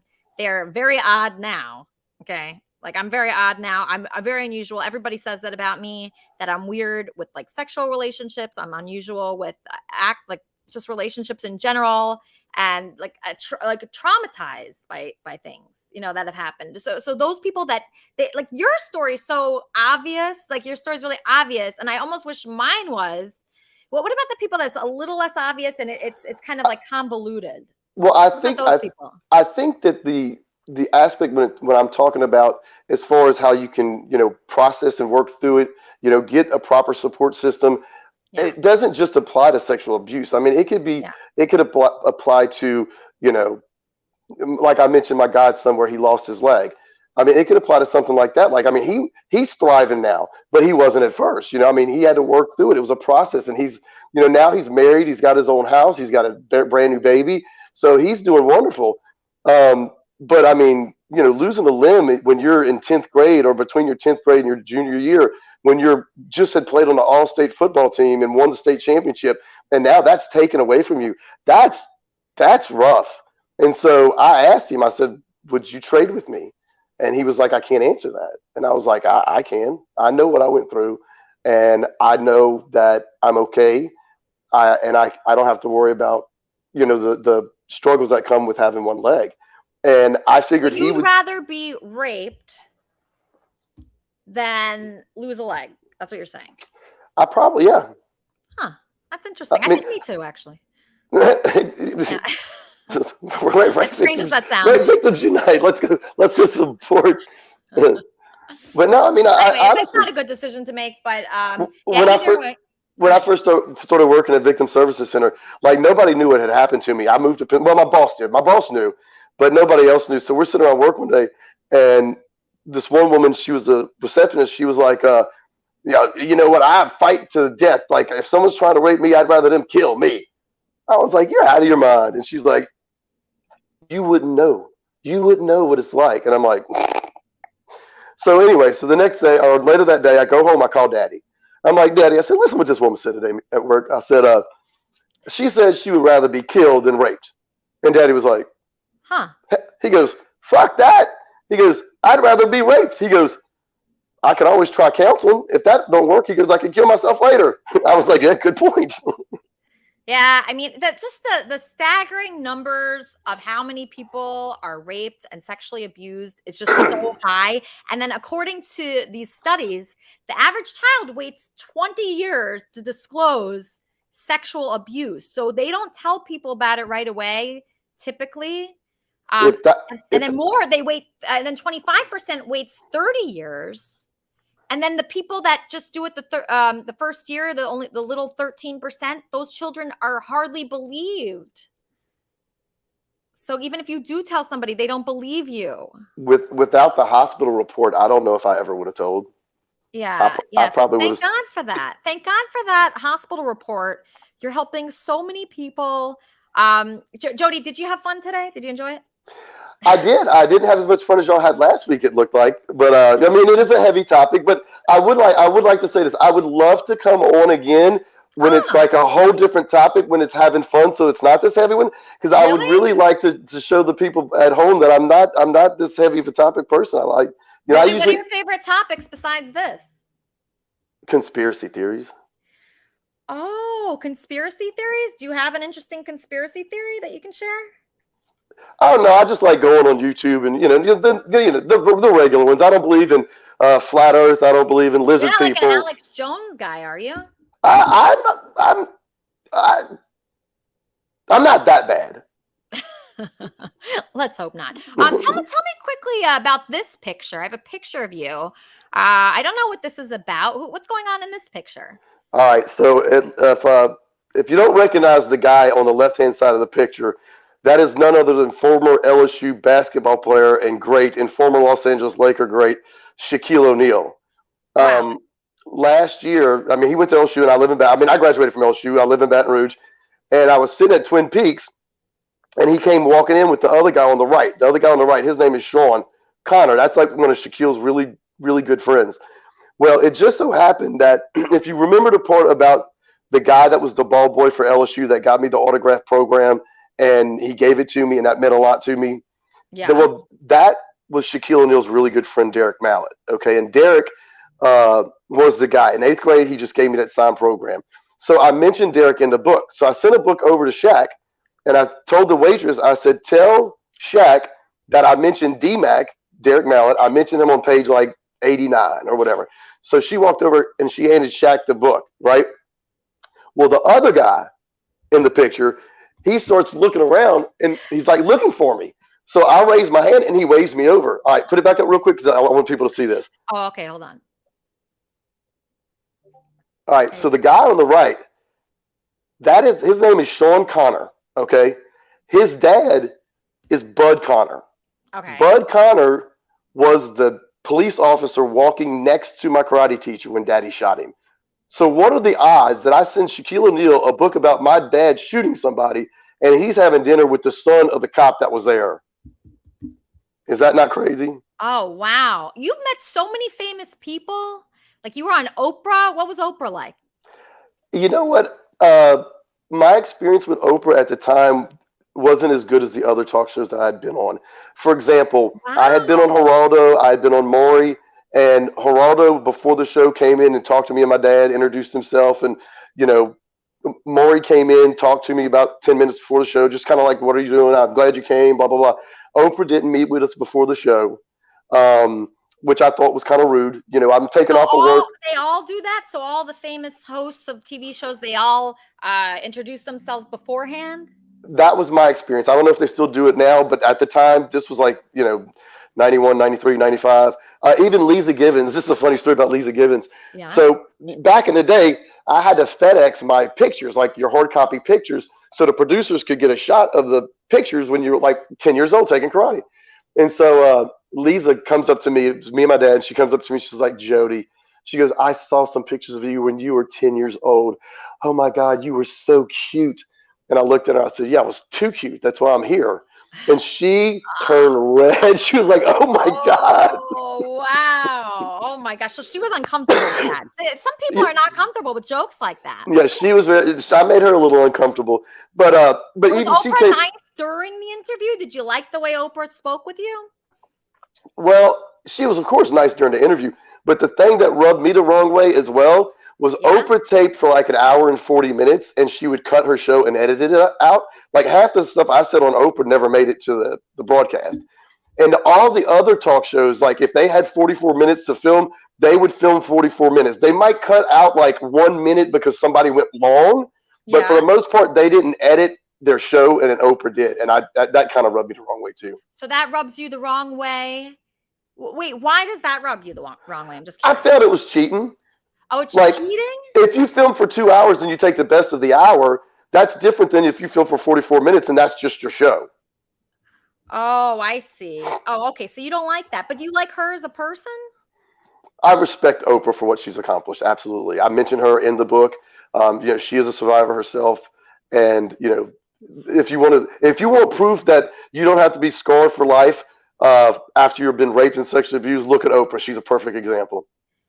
Yes. Well, a lot of celebrities have come out about being abused. Definitely Oprah. I think Madonna. Lady Gaga, Madonna.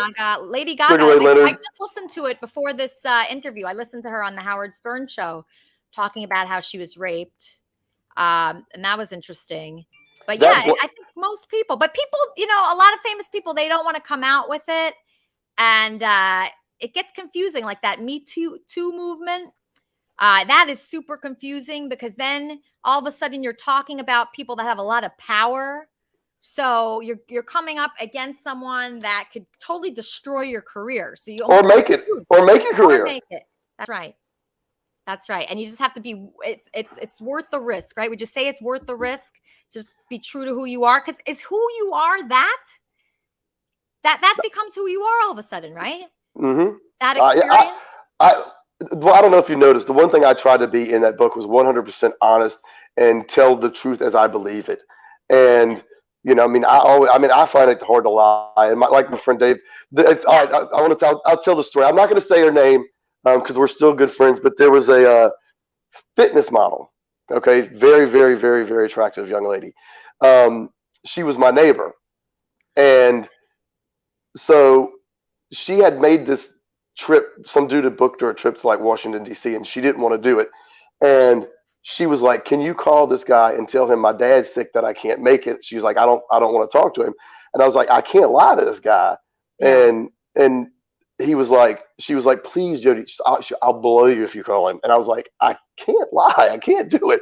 And so that's the story he was talking about in the Ford, if you read it, about how I'm so honest, even for that, even under those circumstances, I was like, "Can't do it," Yeah. No, I mean, I think when you live truthfully and honestly, it feels better than holding things inside. It does feel like a relief. Like you've talked about this so much. You've talked about a lot. So you have to be processing it like each time. And I think it is good for you. I think it is good for you to do that. And you get support. That's how you get support, by putting it out there.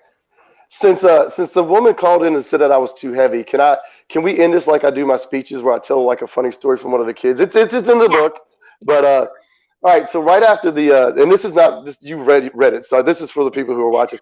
So in 2002, the whole big Catholic Church scandal blew up in Boston with the movie. What's the movie that was about it? Won an award. I own it, but it's a movie about it.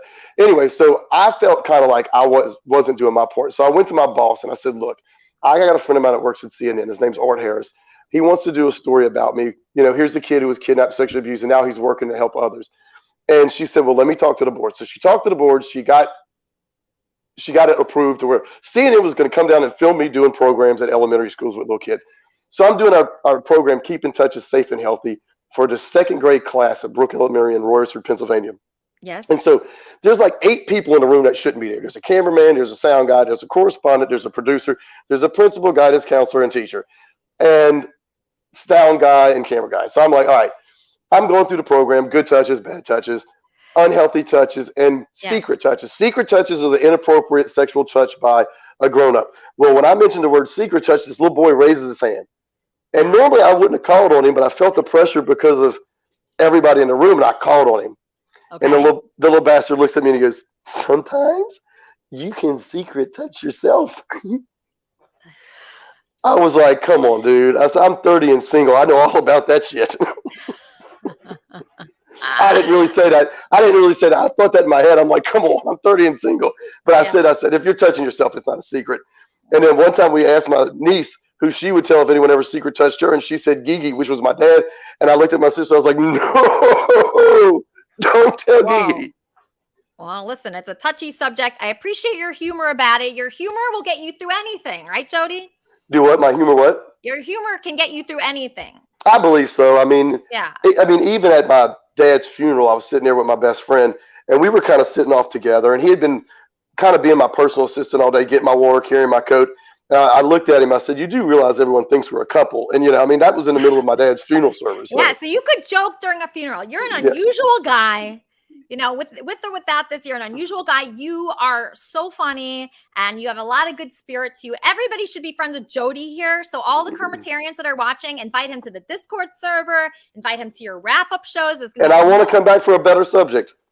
All right. Yeah, it can be your conspiracy theories. We can call it Jody's conspiracy theories, and we'll go through those. Send me a list. Because are you conservative? Are you a Republican, or what are you? I'm in the middle. I think politics is like professional wrestling. So, I don't lean one way or the other. All right. Well, I'm still looking forward to that. That's going to be amazing. You're terrific. You're inspirational. Thank you so much, Jody. Everybody from here should be friends with Jody. Every single person. Okay. So find him on Twitter, invite him to your wrap-up shows. I know there's going to be multiple wrap-up shows today. Weezy, Yes. what's going on for the wrap-up show? Are we going to be talking about Jody and his story? I mean, I think he's so sick of telling the story, but it was so nice of him to come here today. Oh, it was great. He's told Oprah, he's told ESPN, he's told every news network, but he was here. That was so kind of him. Right. He's a Howard Stern fan, which is really like I weird know. to Yeah, me. I found that odd too. That was shocking. Like Beetlejuice Yeah. stuttering John. Oh my god. Beetlejuice was like, he meant Beetlejuice. That's amazing. Yeah, so you gotta ask him about that. You did a great job interviewing him too. I thought it was fantastic. Thanks. I was actually like really nervous. I was up all night because I was reading his book. I was just it's just important. Like when we have an important person like this with a Right. story that touches people and the story that people can learn from. I know there's people out there that haven't come to terms Right. with, what they've been through. I know Oh, that absolutely. for a fact. It For is sure. absolutely true that, people are out there, they're watching this and they're saying, okay, wow, maybe it wasn't like as extreme as Jody's story with the kidnapping and with the, just with everything. I mean, Jody's story is like, there's just so many levels to it. You guys have to read this book.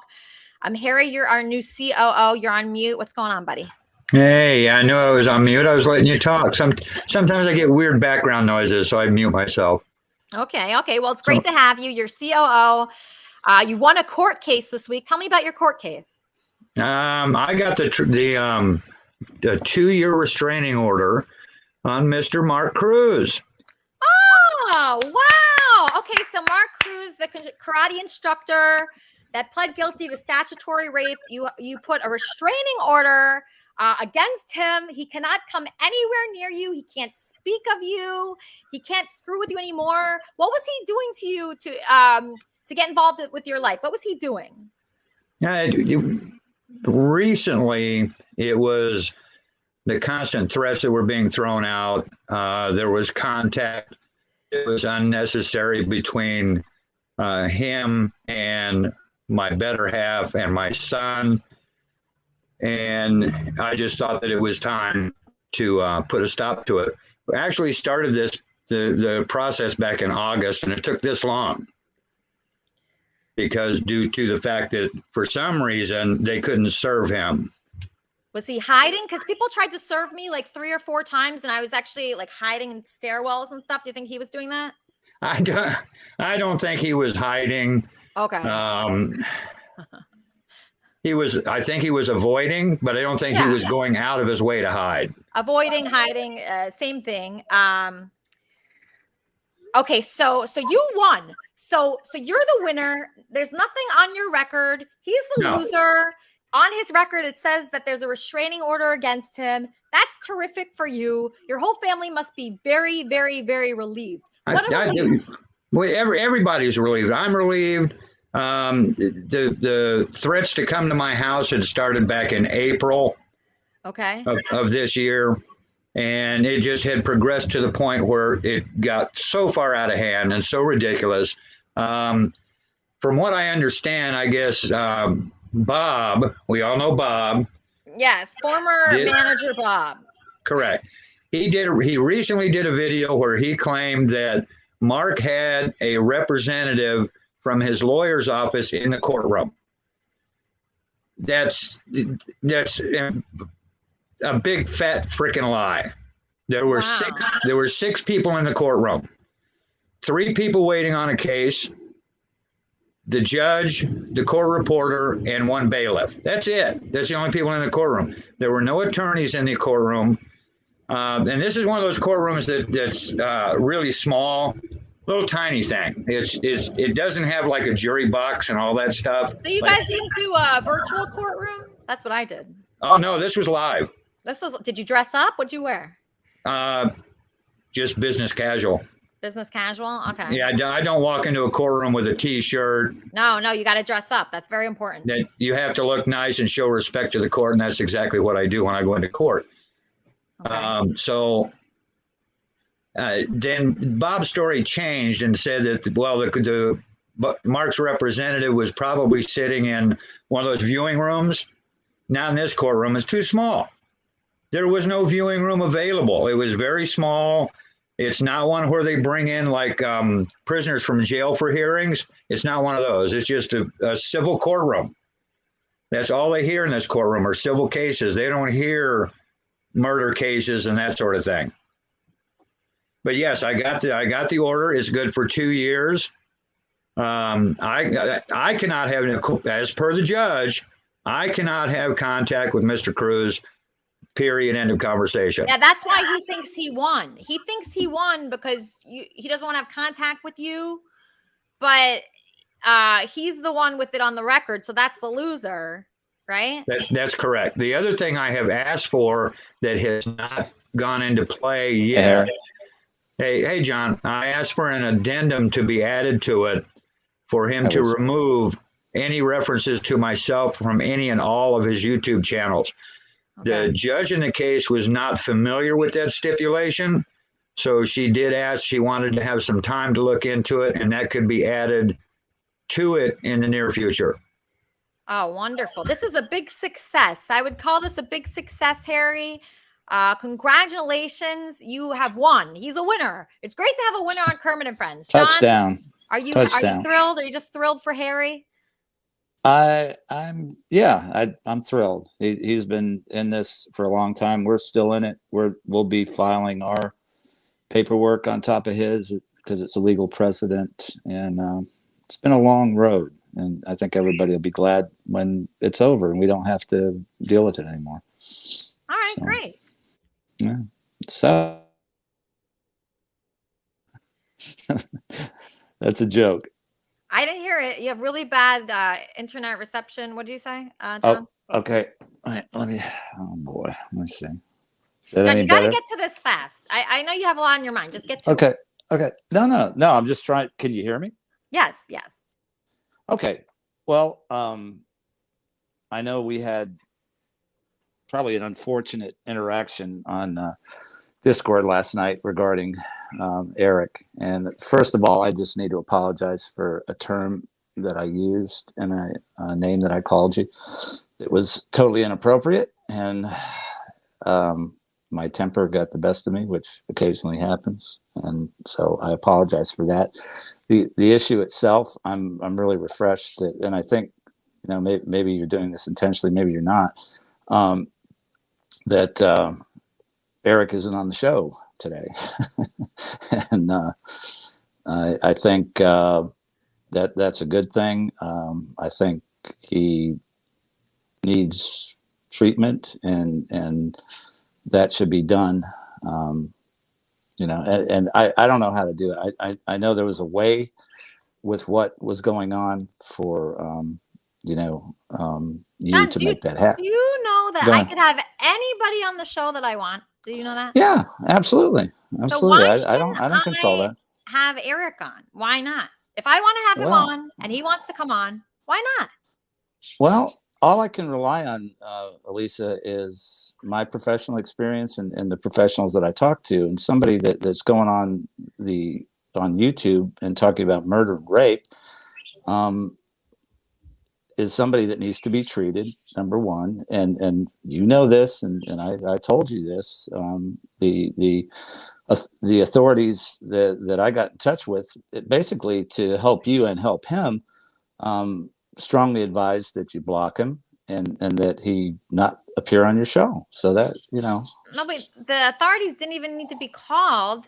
I just wanted him to have friends. I said, everybody, can you call Eric? He needs a friend. That's all he needed. Well, maybe that's what you think, and maybe that's what I think, but it's not what I know. And in my experience in dealing with people that are talking about murder and rape, a friend is not what they need. They need professional help. So, and I don't. Okay, well, I mean, whose job is that? I mean, if you want to go No, and I would, and I did the best I could, and what we arrived at is the only way to locate him and for the police to ping his phone, and you were getting, the calls. You were the victim in the case, was to contact him. That was the only way it was going to be done. If there was a family member that knew his address, and that was my I don't know his address. intention. Well, I know. I don't know his family. I know, and that's what I was telling you, and in that situation, you were the only one. And it wasn't to get him in trouble. It was, if you filed a police report, they would have grounds to ping his phone and find him and do a welfare check, and that's all there was to it. It wasn't, it wasn't really complicated. Wheezy, any Hi, thoughts Wheezy. on what Don is saying? Yeah, we've already gone around about with me and John about this. But first of all, he owes you an apology. I already did that. Thanks, Wheezy. But you need to explain why you owe her an apology, what you called her. But secondly, I did. Eric's probably the most mentally health thing he can do is come on here and be part of the show. We all know that he's not going to. You're not a psychiatrist, Wheezy. He said he's neither are you. I'm not afraid he's going to murder me. That's why I call professional. This is a show, and we're entertaining on this show. Yeah, and mental illness is not entertaining. But it's not for you to Sometimes decide. it is. It's not and if you get advice from a cop, that doesn't mean the cop's right. Oh, so the cop's not right. They don't. LAPD doesn't know what they're You're talking telling about. me You know how 100% ridiculous of the that is? advice cops give is correct? It's not.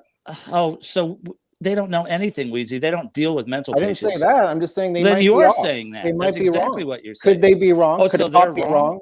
Could a cop They don't be make wrong? the decision. They tell you how to get him professional help. They're not assessing him. You don't assess him. You can't. Nobody can say this guy is safe. He's not safe. He's going to hurt himself. He's not. Can never be wrong. That's not what I said. Kind of. That's not what I said. You have, I don't know what axe you're grinding, but I'm my intention was to get him help and to keep Alyssa safe from. And since she denied what you wanted her to do, you haven't dropped it, and you've been. No, that's not true either. And I had dropped it. I was going to bring it up if he was on the show again, and then we through sitting in voice chat and we were with Coach Love playing, music. Barry came in there and we were talking about the show and this came up and he decided to write an email and he did that. And I thought the response, was just crazy, if to tell you the truth, if you want to talk about crazy. You were incessantly calling me and texting me. That's not true. That's a lie. That is a lie. That is a lie. I posted the text. That's a lie. I texted you. I never called you. I said my I'm wife going didn't to call you. sleep. Did Kelly Leave me call you? alone. Not that did night, Kelly but call many you, times. Elisa? You guys are overcallers. Elisa, did Kelly call you? I've never called Elisa. Many times. Did Kelly call you? Many I never times about Mark Connors. Many times. You Yeah, no, called I that think- night. No. Like, you wouldn't let me sleep. I tried to go to you sleep. said you wouldn't let me. that's a lie. That's a lie. That's just a It's lie. not a lie. I said Why I are have you to go. lying? I'm hanging Why do you up. have to lie? I'm not. I'm saying I'm hanging up. You I'm are hanging lying. Up. No, I'm not. Yeah, because you're caught in a lie. Oh well, I have phone records. Do you have phone records? I never called you. I texted you. I posted the texts that we had. My wife never called you. You said Kelly was calling you all day, and I got screenshots for Multiple it. So times. who's Multiple. lying? Why would Elisa You're lying. lie about that? You're Why would lying. she lie about it? You're being She wouldn't so lie weird, about that. John. That's the dumbest thing to lie about. That's my question. Why would you lie about something like that? My wife I'm called not. me. You guys are know where both she is? weird. Yes, you are. You did. You know where she's at right now? Court. Florida. No, Florida, Elisa. And you know why she's there? Restraining order. She's processing the death of her mother with her brother. And do you think, and we'll prove it if we have to. I'll prove you're a liar. That's really easy to do. We have phone records. All right. So well, stop whatever. lying. I'm not lying. It's you. Yes, you are. You did. You I'm did. And not you're lying lying. now. I'm Kelly not never lying. called you. Kelly always never called me. you. She always never calls me. called Maybe you. not that day. You said so you lied. No, I didn't. So I said you she lied. called me a lot of times about Mark Connors during my No, weekday while I'm you at work. said That's what I said. You said that she called you all day yesterday. No, I about, didn't. I said you Yes, called you me. did. I've got. No, I said, I'll show you. John's being You want weird. me to John's show you your calling me post? again. No, I didn't. No, I never said no. she called me And yesterday. I never. The only phone call I made to you was the one that we had when we talked to Eric. The only And I said, phone call. I'm So you're hanging up. I lying said, twice. I don't want to hang up. I said, I don't want to be talking about this, John. I need to be going to You- sleep. I can't be bothered with this. No. That's why I went to the Kermit and Friends Discord. When did this occur? When I said, everybody, please call Eric, calm him down. I'm busy. I can't deal with We this. were on the And then- phone with Eric. So No, you're I know. lying. I didn't call you. I texted you. I gave you the information. So why are you lying about And this? I should be able to choose whatever I do with that information. If I want to go That- to sleep, that's and not go what on we're with my talking life, about. That's, up That's to not me. what we're talking Then about. That's up to We're me. talking about What why I do you have to lie if you about it? give me information about someone, I to gave do you some- the information, and yeah, that and I and didn't that want was to do it. anything with it. It was bullshit, John. It was bullshit. Okay, all right. So why are you lying about it now? I'm not. I'm being truthful. Yeah, you You're did. not. You said Kelly called you all day yesterday. No, I and never that I said the was word calling yesterday. you. I said Kelly called me Yes, all the you time. did. Oh, come no, on. I didn't. I'll did I'll not send say you that. the screenshots. I said you and your wife are you both went nuts weirdos. you went nuts in Discord, I and you said were both- really rude and disrespectful to Barry. You called him a Barry? retard. Do you remember that? Yeah. Do you remember that? Calling him a retard? There he is. Maybe he can speak. Is he here? I've got those screenshots too. So don't lie. We both made a You're posting mistake. a lot of screenshots. You're just like Huh? way too emotionally attached to these situations. Yeah, Just well, take I'm out dealing with a context. liar. I'm dealing a lot with a liar, so I need proof. Right? First of all, you are really obsessed with Eric. It went from Mark being obsessed with Mark No, to being obsessed with wrong Bob, again. to being obsessed You with were the one Eric. that reached out for help. I'm not obsessed Yeah, I with reached out to Eric. help, so I didn't have to deal with it. I didn't want to deal with Yeah, it. So I and you're pushed it still on not other dealing with it. And Exactly. you're still not That's dealing with it. perfect. That's I don't okay. want- That's yeah. all right. And now you're making up this dramatic thing that never occurred. I'm calling you all day. I'm harassing you. My wife's calling you. That's ridiculous. Well, you both Where are you coming honestly, from? You both have a heavy hand when it comes to calling. You're crazy. I You made overtext. one phone call. I made one phone call to you. We had Eric on the phone, and there's a few texts. I don't know. Maybe there's 5 or 6 texts. I have them all on my phone. So I have so them that's on not my the phone, case. too.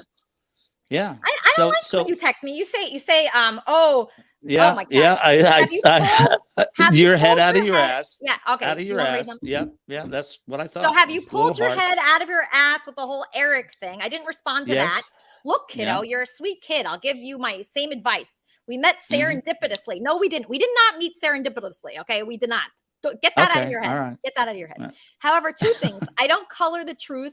I'm not Dear Abby. I don't give advice. I tell people I care about my Mhm. experience in order to help them. What you do or what anybody does with that is up to you. Exactly. It's up to me. So leave me alone about it. I don't want to do anything. And that was it. And that was it. Was there any follow-up text after that? This Yes, only there came was. up You're because looking Barry bad brought it now. up. You're looking bad now. Gonna look even worse. Get over yourself and do the right thing. This isn't funny. It's real life. I didn't want to do anything, John. It's up to me what I do. Yeah, It's not that's up to you. obvious. That's obvious, and that's okay. But don't lie about it, and No, don't I'm go not crazy don't go crazy in your own Discord and insult an autistic guy and call him a retard because he wasn't okay with you having Eric on the show either.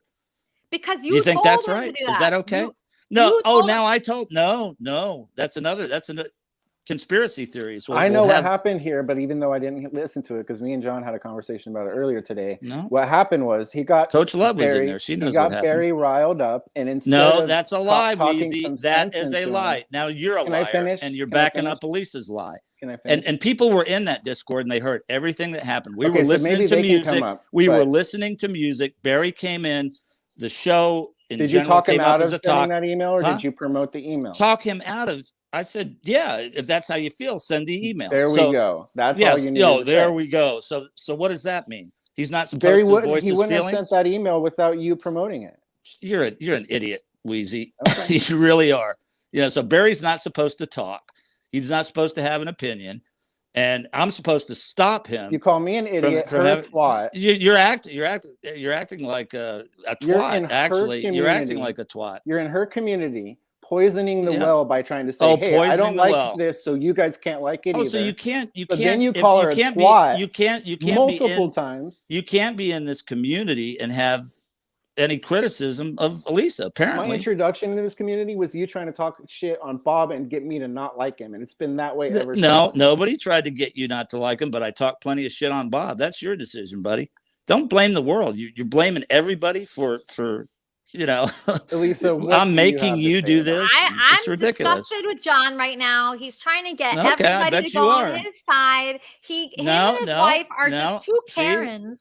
His wife left town yeah. and he turned into a monster. Yeah, Okay. exactly. He That's really what I did. think. Quit lying, Elisa. I Just told quit you lying. that. I told you Just that. quit lying. Elisa's not lying. It's You don't have to prove She she's did lying. lie. Why She would did I lie. lie? You don't know what you're I would talking have about. nothing to lie about. You Yes, are weird. you did. You are You too did. involved. You did. Nobody called you all day.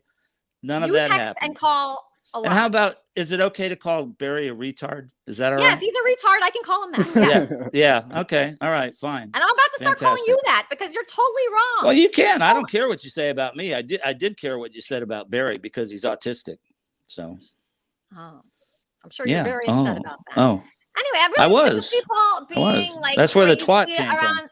Yeah, you can't call me a twat. You just can't do that. Okay. Well, I did, and I apologize. So sorry. And are you going to take back your lies in the Discord? Are you going to apologize? You did. Why you would I did. apologize? I don't have anything to apologize. So My Kelly, friend do we have to on record showing Kelly never called you? She did call me. She called me about Mark Connors. That's not what you said last night. You No, said she called you all day tomorrow about No, I didn't. her I wanting didn't to say bang that. Mark Connors. You No, actually I wrote said that. Your wife has called me multiple times about Mark Connors, which is very weird.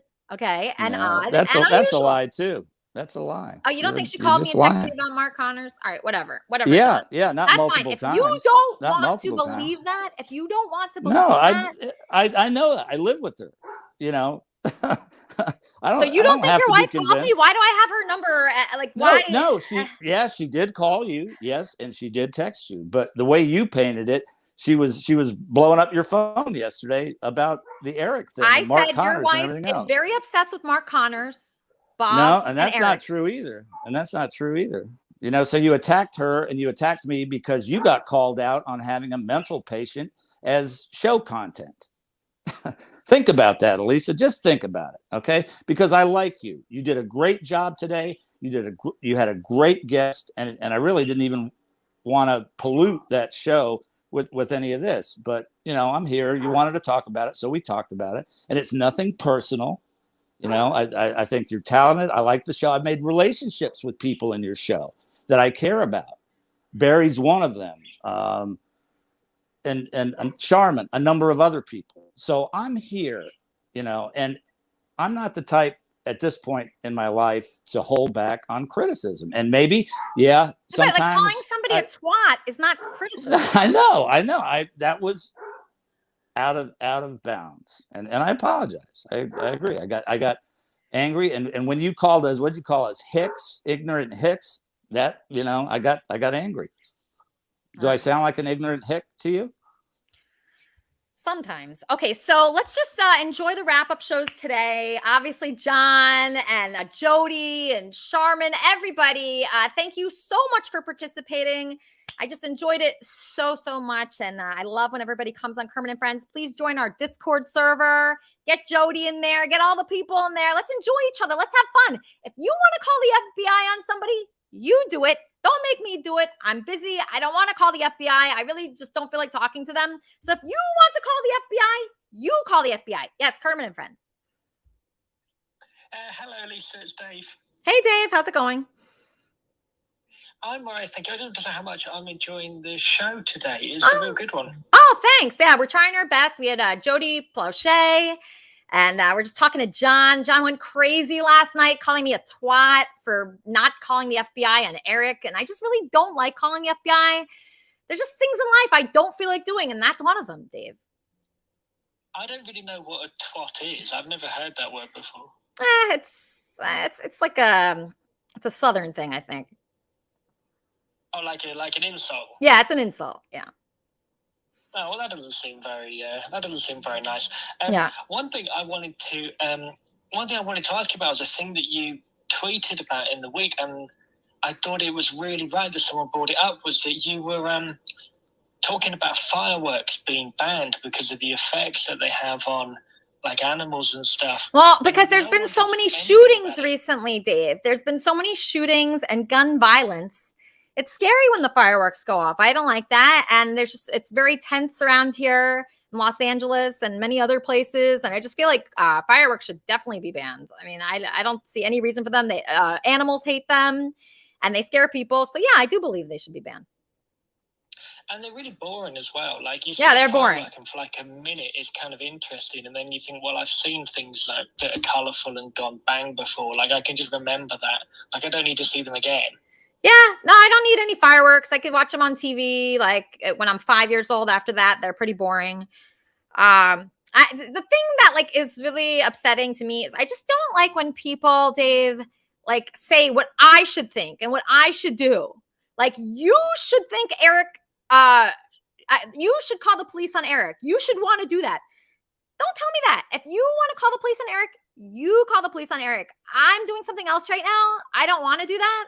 You know, I don't think I should be made to feel like I have to do something. It's just, I can't stand that. And I don't like that John did that to me. And he's acting like a Karen, and it's just very annoying. Well, that's one of the interesting things that seems to happen a lot on Kermit and Friends is that it can't just be entertainment. Like everyone seems to want to tell you what to do all the time. Yeah, especially John. And you know what? Boss you around. I actually love that John's involved. Like he adds something for sure, like his passion. At first I was like, oh, this is just a fluke. He really is obsessed with Mark Connors, and so is his wife. I thought that was a fluke, but then they moved on to Bob, and now they moved on to Eric. So they just want to be obsessed with someone, and it's going to be another person next. And I think actually right now it's me. And they just want to be like complaining about someone. And I mean, that's fine. It's a lot of good filler for the Discord server. But I mean, like, it's weird that they would go against me when I gave them every friend they have. That's right. And also as well, like the show kind of doesn't stop for you because everyone bothers you all week long as well. Yeah. I mean, when I'm at work, I don't usually look at Discord, but after work, I look at it. And it is entertaining. I love it there. Fireman Karen is freaking awesome in his own way. When he called me a twat, I was insulted, but I actually loved it because I knew he was really fired up, that fireman.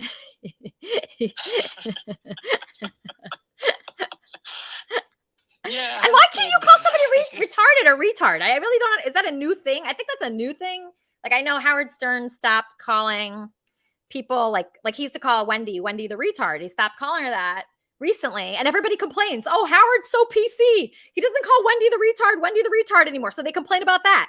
So like people just want to find something to complain about. If he doesn't call her Wendy the retard, he's too PC. If he calls her Wendy the retard, oh, that's wrong, you can't call somebody a retard. You know, I mean, like, I don't get that. Like, you just can't win. So just call somebody a retard if you want, call them a slow adult if you want, just do whatever you want. And some people like it, some people won't. John, he called me a twat. I never banned him from my Discord server. He's still there. It's really funny because if someone called me a twat, I'd have no idea what they were on about, so I wouldn't be insulted at all. I mean, it's kind of a fun word in a way, so I don't mind it. But I encourage everybody like to start shit in the Discord. It's very entertaining. I just love everybody there. And even if I fight with you, like Barry, Barry's gone absolutely insane. And he started a GoFundMe and claimed it was for autism, but it's really just for him to grift on the community.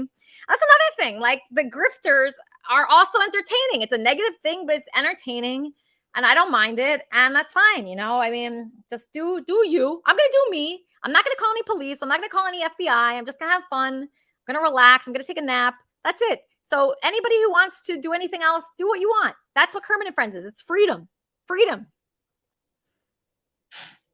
That's right, absolutely. It's been real entertaining watching the because I've been on tour the last couple of weeks. So I haven't been available on a Sunday, but I've been watching the programs and they've been like real entertaining. And the guy today was good as well. The guy Jody Plauché. He's a fascinating story. He's a fascinating story. He's an honest person. He likes the Howard Stern show. Very odd, but he does. And he's going to be a Kermitarian. I want people to invite him to the Discord server. I want him to be involved in the wrap-up shows. And I want everybody to be involved in that. And how is tour? What's better, tour or being on a rock tour or calling into Kermit and Friends? I think it would be fair to say it's a tie. Well, to be honest, like the first, cause I've been doing 4 shows, and the first one, because the UK is really small. Like I know when like American musicians go on tour, they do like 50 dates because America's enormous. Yeah. But the UK is like tiny in comparison, so you don't do that many shows. But the first one and the third one were amazing, and the second one was really rubbish. But the fourth one, like, ticket sales have actually been really good, so it's kind of, it's been kind of fun. It's just weird with like COVID and stuff because audiences are really scatty. Oh yeah, really? That doesn't sound good. Well, I think it like there was a couple who came to see me and they hadn't been to any concert at all since COVID started, and they bought tickets and everything, and then they sat there, and after like. And I swear, like, before people write this in the comments, it wasn't because I was particularly rubbish, because, like, other people stayed. They came over to me and they were like, look, I'm really sorry, but, like, it just feels weird being outdoors. Like, they literally hadn't done anything since COVID started. And to actually just be in a room with, like, 100 other people just felt really weird to them. But yeah, I don't even want to be around anyone right now, actually. I find, like, alone time to be very important. You know, I don't want to talk to anybody, really. And I don't want to see anyone. You ever feel like that? Well, that's the other thing as well, that people have been, like, the time that people used to spend with other people, they've now got used to spending on their own. And there's, like, a lot of advantages to that. And, you know, there's disadvantages too, because it's less social, but actually people have become better at being by themselves. Yeah, I love being alone. I love it. I love being alone. It's fantastic. Thank you, Dave, for calling in. We got to end the show because pretty soon is our wrap-up show, which is going to be incredible. All right. So whose wrap-up show is first? We're going to have Wappy, obviously, on in a second. Whose wrap-up show is first? Chase is doing a wrap-up show. Yeah, where's he been? He hasn't been in chat. I don't know. He's been calling in. I don't know why he didn't call in. He didn't call in. Yeah, he did. Oh, he did? He did call in. Okay. Yeah. All right, so that's fine. All right, so he's doing the wrap-up show He actually hired a co-host for his wrap-up show. Yeah, I know he's used his mom's credit card to pay his co-host. Yeah, don't use your mom's credit card to pay your wrap-up show co-host, I would say. Typically, use your own money to pay your wrap-up show co-host. Kermit and Friends, how can I help you? Hey, I just wanted to ask Harry Brogan if he plans on totally deleting his anti-Mark Connors Facebook page called Cruise Control, or if he doesn't have to. To someone else like Witzin or somebody. He doesn't have to delete it. So he can speak on Mark Connors whenever he wants. He won. Okay. And also, would you mind just explaining to everyone how come you have the no banning policy? I'm not saying if it's good or bad. I'm just curious. Okay, great question, Tal. Okay, so the reason why is because we need all kinds of people here. It's not just people that agree. So, like John Taylor, for instance, I agree with him on like absolutely nothing. He's wrong about everything, but he's still there. We can't have everybody exactly the same. We can't have everybody that like knows what's going on. We have to have some people that just have no clue. So we need to keep those people in there just for fun. It's more fun to have people in there that are kind of weird and clueless, like John. So yes, I'm going to keep John in there. In fact, he's one of my favorites. So I will not ban anyone, no one, even the grifters, even people that are taking money from people, even people that are using their mom's credit card to pay wrap-up show co-hosts. They can all stay. That's fine. We appreciate everyone here. We welcome everyone. Even if you disagree, even if you don't like us, even if you call me a twat, you're still there. We're not banning anyone. Thanks. This was the best show in a long time. Have a nice day. Thank you, Tall. See, that's a good guy. That's a very nice person. His name's Tall, Dark, and a Handful. Everybody, please leave him alone and stop harassing him. Okay, so we're having a nice wrap-up show. Charmin, you're avoiding Brain's wrap-up show, right? Actually, I'm going to show up and support Crystal. I'm so proud of her. I think it's really spectacular. She asked me to come by and say hi, and I'm going to come by and say hi. But I'm actually Wheezy's co-host from now on. So I signed a 7-year deal. He locked me down. Wow! I know, isn't that fun? Did you know you were going to be around for 7 years for us to do wrap-up shows about? I figured, yeah. Oh, good. Yeah. I figured I might be, but wow, that's incredible. I'm so thrilled. That's going to be very odd. So is that coming up right after this? Yes, I believe it is the Brain wrap-up show, and then it is Wheezy's wrap-up show. I'm not exactly sure if the name of his wrap-up show changed because he had a different co-host before, which is apparently no longer part of our community. I think by next week he'll be back. Oh, Bob? Are you talking about Bob? Oh, yeah. What happened with Bob? What did I miss in Discord? Bob says if I let Harry Brogan on the show that he's quitting, and I just don't respond to threats. I'm sorry, I don't respond to threats. And that's just that. And so sorry, Bob. I mean, you could go if you want, Bob. Sorry, we still go on. So everybody join us in our Discord server. Join us on our wrap-up shows with Charmin, Brain, Crystal, Wheezy, and whoever else wants to show up. And I'll see you next week.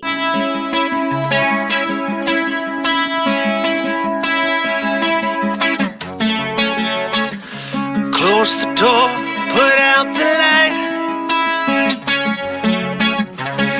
No, they won't be home tonight. It's no false heart, don't you know? Winds of Thor blowing cold. The weapon steel that's bright and true. Carry news that must get through. Choose a path no one goes. They hold no quota. They hold no quota.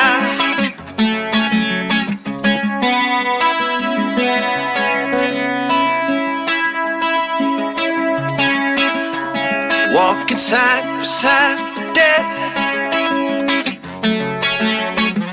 Devil marks their every step. The snow tries back the foot that's slow. The dogs of doom are howling low. They carry news that must get through. To build a dream for me and you. Choose a path where no one goes. They hold no quota. They ask no quota. The pain without quota. They ask no quota. Dogs of doom are howling low.